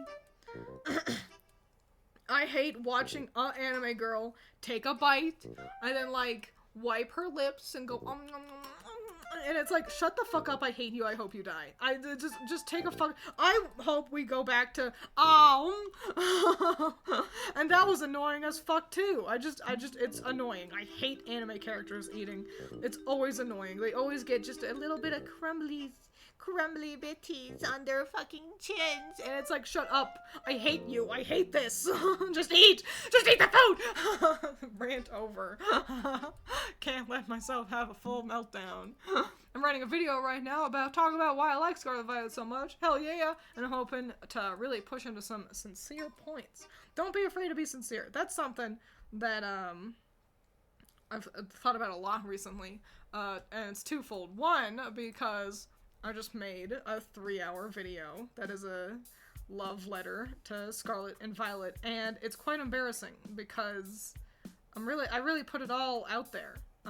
Like, I voice act scenes to varying degrees of success, and there's a part of me that's like, this is embarrassing. Isn't this cringe? And the thing is, it's like, but what's so cringe about loving something this much? About appreciating so much that I decide to fully voice act, you know, regardless of my abilities. I still decided, I think this needs voice acting. And so I will voice act it. That I went out of my way to heavily edit huge sections of my audio from my recording. So that Professor Turo can have a robotic effect on his voice. And have that sound good. You know? And the thing that really made me go, who cares?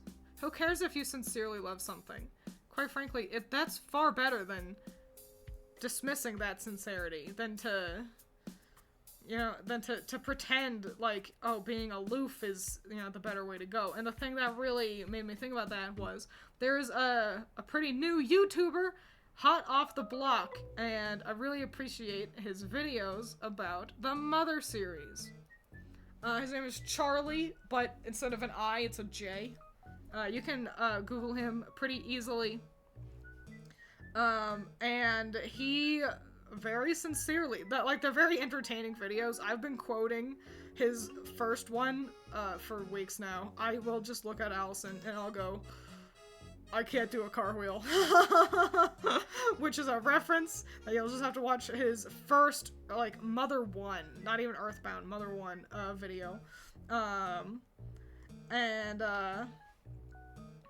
get. But, he approached, like, discussing those games with such sincerity and such clear, open passion that I was like, hell yeah. Like, why be embarrassed that I clearly wanted to approach Scarlet and Violet with that same sincerity? So yeah, don't let yourself be afraid. You will have to be a little vulnerable in a public sphere, but some things are worth it. I think we are too often too afraid to allow people to show those sorts of emotions for no good reason. So that's inspirational TED Talk time with Twiins over.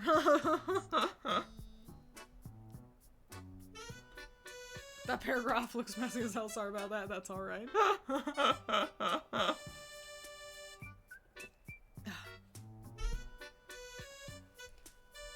The anime food chewing gives me sensory overload. That's so fair. They are kind of weirdly loud. I don't know what, I just don't, I just, like, why do we gotta fetishize every single thing an anime girl does, you know? Like, what, they can't even eat a food anymore? Seriously? Must we seriously find everything the 16-year-old girl does sexy, worth gushing about? See, I don't know, but I'm so sick of that just in general. I'm sick of going on to like my websites where I can order figures from, and every fucking day having to scroll past anime girls who look like children. They look like kids, like 11-year-olds, and they're wearing like bathing suits or barely any clothes. I'm so fucking sick of, you know, seeing anime girl and she's half dressed and she's looking over her shoulder, you know, and she's like, ah, as, you know, her hair's like going crazy and, oh, she's not wearing like panties or something, and I'm so fucking sick of that.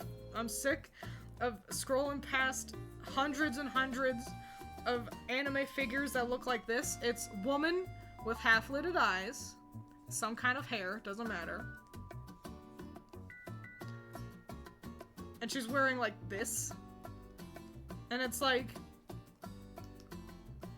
fucking chill out. Being a gooner is not a personality trait. like Jesus. I'm so done with that. And it's annoying because, you know, I like a lot of anime coded things. I like watching anime. I like engaging with anime flavored artists. I like playing games with anime aesthetics, but I'm so over cringe anime bullshit. And it's like, what do I do, huh? What am I supposed to do? Just play Baldur's Gate for the rest of my life? Where they finally give me adults, actually? Heaven forbid! Perish the thought! A 30-year-old, a 35-year-old, a 40-year-old? Oh my god. We will call the ambulance. They basically got one foot in the grave already. God damn. How hard is it to just expect an adult to be in a thing? Why do they always gotta be 16-year-olds who look like 13-year-olds? And also they gotta be weirdly sexualized. I'm sick of it. Anyway, I did his line art. I loved your voice acting. Oh, thank you. It was a really fun part of the video, especially the robot effect on Turo. I was really proud of the robot effect on Turo. It took a lot of time actually to do. So I'm glad it came out well. I actually fucked up his, cause I had to fuck around with his audio. Cause, you know, plot. And I actually ended up fucking up his audio so much that I was like, I don't know what I did, but like I too much fucked it up, so I had to unfuck it at one point. Oh yeah, Turobot was great, you did good. I love that line when he talks about how far the professor would have gone to protect his machine, giving such a sadness, empathy, and worry. Like, he's worried for the children. The machine. Yeah. Turo, and that was really the thing. The thing I wanted so bad was to tell that story at the end with Turo. I played through Violet the first time, and the end with Turo was so affecting that I was like, I want to share this with everyone. I want to give this life. I wanted it to have the audio it deserved, the passion it deserved, the stage I felt it deserved. So, yeah. I'm glad it came out. Also that, and and it would have been better if it was more than just me, I'll admit it. But, also voicing Team Star doing their Hasta la vista, Cassiopeia, hello Penny, in that cute little, like, cutscene, because I knew it would be shit, because they don't do it in time at all, and that makes me fucking laugh so hard. So, yeah, those were kind of the two major things that I had my eyes on. Why I spent 2 years, 2 whole years making a video. You don't do that unless you really care.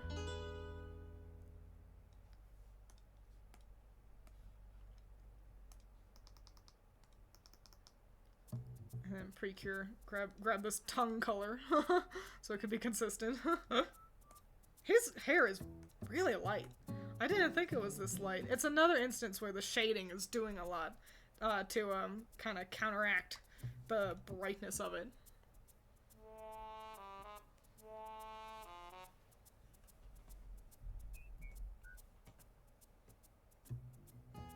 My straight friend showed me this one isekai where the protag was a baby but had the mind of a grown man. And oh yeah! I've heard about that one. Pretty fucking cringe. I'm sick of that shit too. Kind of stopped watching anime because of that. Last anime I watched was Black Lagoon years ago, but I haven't cared to watch much anime since then. I've got some on my like radar. I want to watch Hands Off Isaacin, I think is what it's called. Skate. Skate the Infinity. That one looks like it'd probably be fun. But I think the last anime I did watch was the Wombo combo of Kaiji and Bocchi the Rock. Both humongous recommendations. Obviously, I'm in love with Kaiji, but Bocchi was also so fucking funny. Humongous recommend. Boy has eyebrows? They're not that standout. So, they're pretty well hidden by his hair. They don't all get eyebrows, like Do-Re-Mi and Cinderella. Sometimes it kind of be like that, you know? So, nah. Boy, no get eyebrows.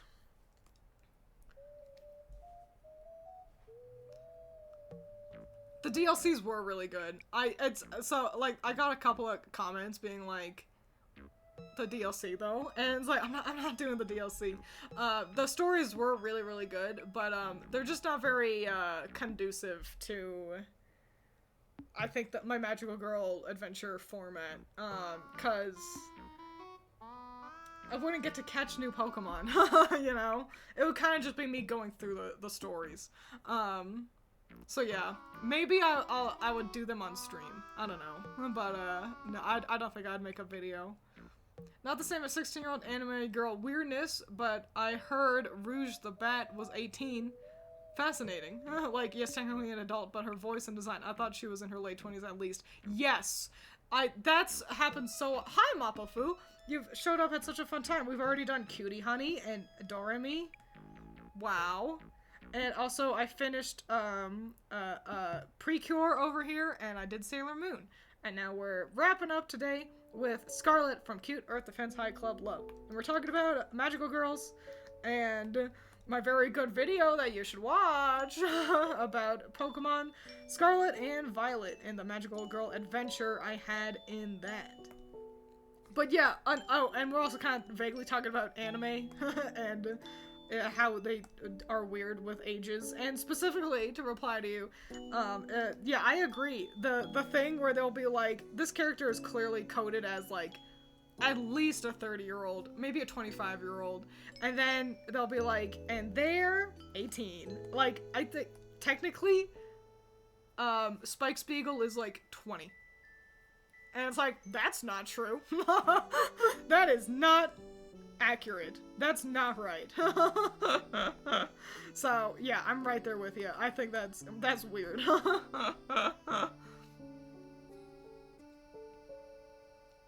I know, yeah. So, which one? Which episodes of which show? We need more magical boy shows. Yeah, okay. Did you know that we've got more Cute Earth Defense High Club Love, actually? There's a second, like, season with, like, a whole different collection of boys, and now we've got a third season with another new whole collection of boys. And, their outfits are, like, maid-inspired. So, I'm really excited for those ones. I didn't actually get into season 2, again, because I am the world's busiest girl in all the world. But I do love seeing more of Cute High Earth Defense Club, and I agree. I like that they're kind of the only real sincere magical boy show we've got. There are other magical boy shows, but they're very, insincere about it. Like, Magical, Ore, which is, like, it's Magical Me, but Ore is the masculine form of referring to oneself. For example, as a lady, I would probably use, Watashi or Boku instead. And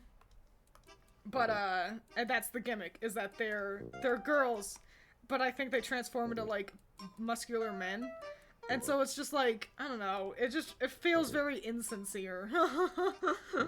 It feels like the joke is that they're boys, and it's like, but boys can like magical girls too. Boys can be magical girls too. I don't like treating magical boys as just a punchline, and I think for more often than not, magical boys are treated as a punchline. So I agree. I would love for us to get more magical boy shows. Me, Queen of the Hypocrites, because I've got a whole magical girl comic, and there are only girls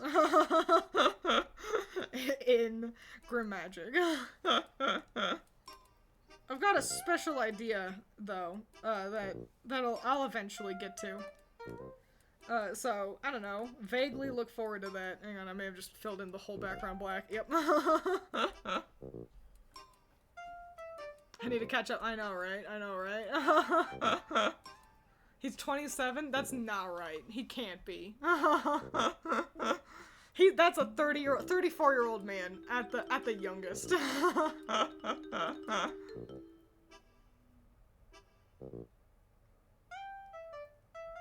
Oh, how do you pronounce his name? Gintoki? Is that it? Is it Gintoki? From Gintama is 27, and that wasn't revealed until after the series stopped airing because there were worries from the editors that him being older would alienate the shonen audience, even though he is very clearly a grown-ass man. I know, right? That's like, what do we think? Are we all pretending that Goku is 18? He has an adult son and grandchildren.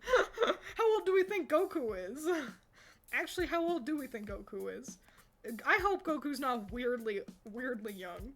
But also, he's a Saiyan, so they don't age the same anyway. But yeah, Goku ain't... There's no way Goku Mr. Saiyan, Goku Kakarot, what's Chi-Chi's last name? Goku Chi-Chi. There's no way that man is any younger than 45. No way in hell. Stream idea, drawing your characters from As the Sky Falls as magical girls and boys. An interesting idea.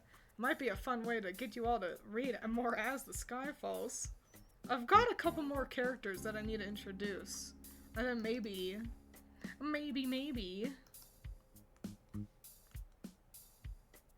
maybe, I don't know, it depends on if I run out of ideas. This month is awfully long, and we've got a lot of weeks to work with, so I'm not opposed to it. Magical boy shorts are basically boy in dress, please laugh. Exactly. And I think that's pretty lame-o, if you ask me. Goku is biologically in his 40s to 50s. Alright. Good. Weirdest anime age is Ash Ketchum being 10 years old for 20 odd years. Not really. I think it's an overplayed trope, Ash being 10 for forever. I think it's, like, fine, just because, like, no one else is aging either. What's really weird is that Olivia in Pokemon is so similar in age to Brock. You see Olivia, and that's the rock-type gym leader in, actually she's a kahuna in Alola, and it's like, oh, that's a woman, a 30-year-old woman. And then, like, I think she falls in love with Brock, who is, what, 14? And it's like, how old is Olivia? And she's much younger than you think. So it's just weird. Cute, Earth, Defense High, Club, Love. I'll remember what that means. That acronym. Wowie wow. Cool, so here's what we got. Wow, what a collection so far. Wow, a lot more yellow than I expected. Precure is humongous. They're all looking pretty dang great, if I do say so myself. What a fun variety. Let's take a gander at who we got left over here. We'll kind of mark up what we got. So we've done Magical Doremi. I want this to be a much brighter color. Yeah. Well, we'll make it green. We've done Magical Doremi. We've done Sailor Moon. We've done Cute Defense High Club Love, Precure, Cinderella, and Cutie Honey, and Daybreak Illusion. So all we got left is Magical Dandelion, this very yellow one down here. Madoka, of course. Cardcaptor Sakura. Princess Tutu, Aika from Pretty Please, Don't Want to Be a Magical Girl. Snow White from Magical Girl Raising Project. Hikaru from Ray Earth, and Tokyo Mew Mew. Did I mention Duck? Duck as well. Lots of yellows and reds. Yep. So, pretty cool. We could probably get this done in 2 more streams. No one is quite as challenging as Precure. We got the hardest one out pretty quickly. Snow White is gonna be hard. She's got a lot of bullshit to keep track of as well, and Madoka's design will also probably trip me up. There's a lot of little things to kind of keep track of. And similarly, I'm just very unfamiliar with her design, so I'll have to reference it a lot. So I think those 3 are our big hitters in terms of difficulty. Sakura is gonna be easy mode. Aika will. I think I need a better image of Aika. This is a pretty crunchy JPEG. I think I can get a clearer image. Tokyo Mew Mew is pretty classic and simple. Ray Earth is like, so armor is hard, but then everything else is like pretty damn easy.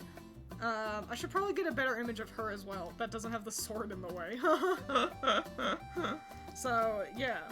Cool stuff. Cool stuff, fun stuff. What a grand old time we've all been having. Does Kill la Kill count as a Magical Girl anime? I have not seen Kill la Kill enough to be the verdict maker on it. Plenty of people say yes. She does have a transformation. She does fight with magic, I believe. Magical girls don't have to wear frilly dresses. I think Cutie Honey proves that. Magical girls can wear, skimpy, slutty clothes, too. So, sure. Fuck it, why not? It is a magical girl show made for a male audience. I think that's the best way to describe Kill la Kill. Or at least made for the male gaze. You know how it is. Yeah, I'm also excited for Aika. It'll be nice to get one person of a skin tone on here. Her and Hikaru's kind of retro anime tan are the only real variations we're gonna be getting. I guess Sakura also kind of has retro anime tan going on here, but yeah, it's a real sea of pale bitches. So Aika will definitely add a lot of good variation to what we got working with here. But yeah, that's gonna be it for today. Thanks for being here. I need water. Thanks for being here, tolerating me. I'll see you tomorrow. Once again, talking about the character designs I came up with for my magical girls in Pokemon. So that'll be really, really fun, because I like talking about designs. So, goodbye. Oh my gosh, have you guys been here this whole time? I didn't scoot you over. You're invisible. You can't read, you guys, against this cow pattern. I should have scooted you guys over. Oh, whoops. Anyway, oopsie poopsies. Oh well, drink your vegetables. Bye.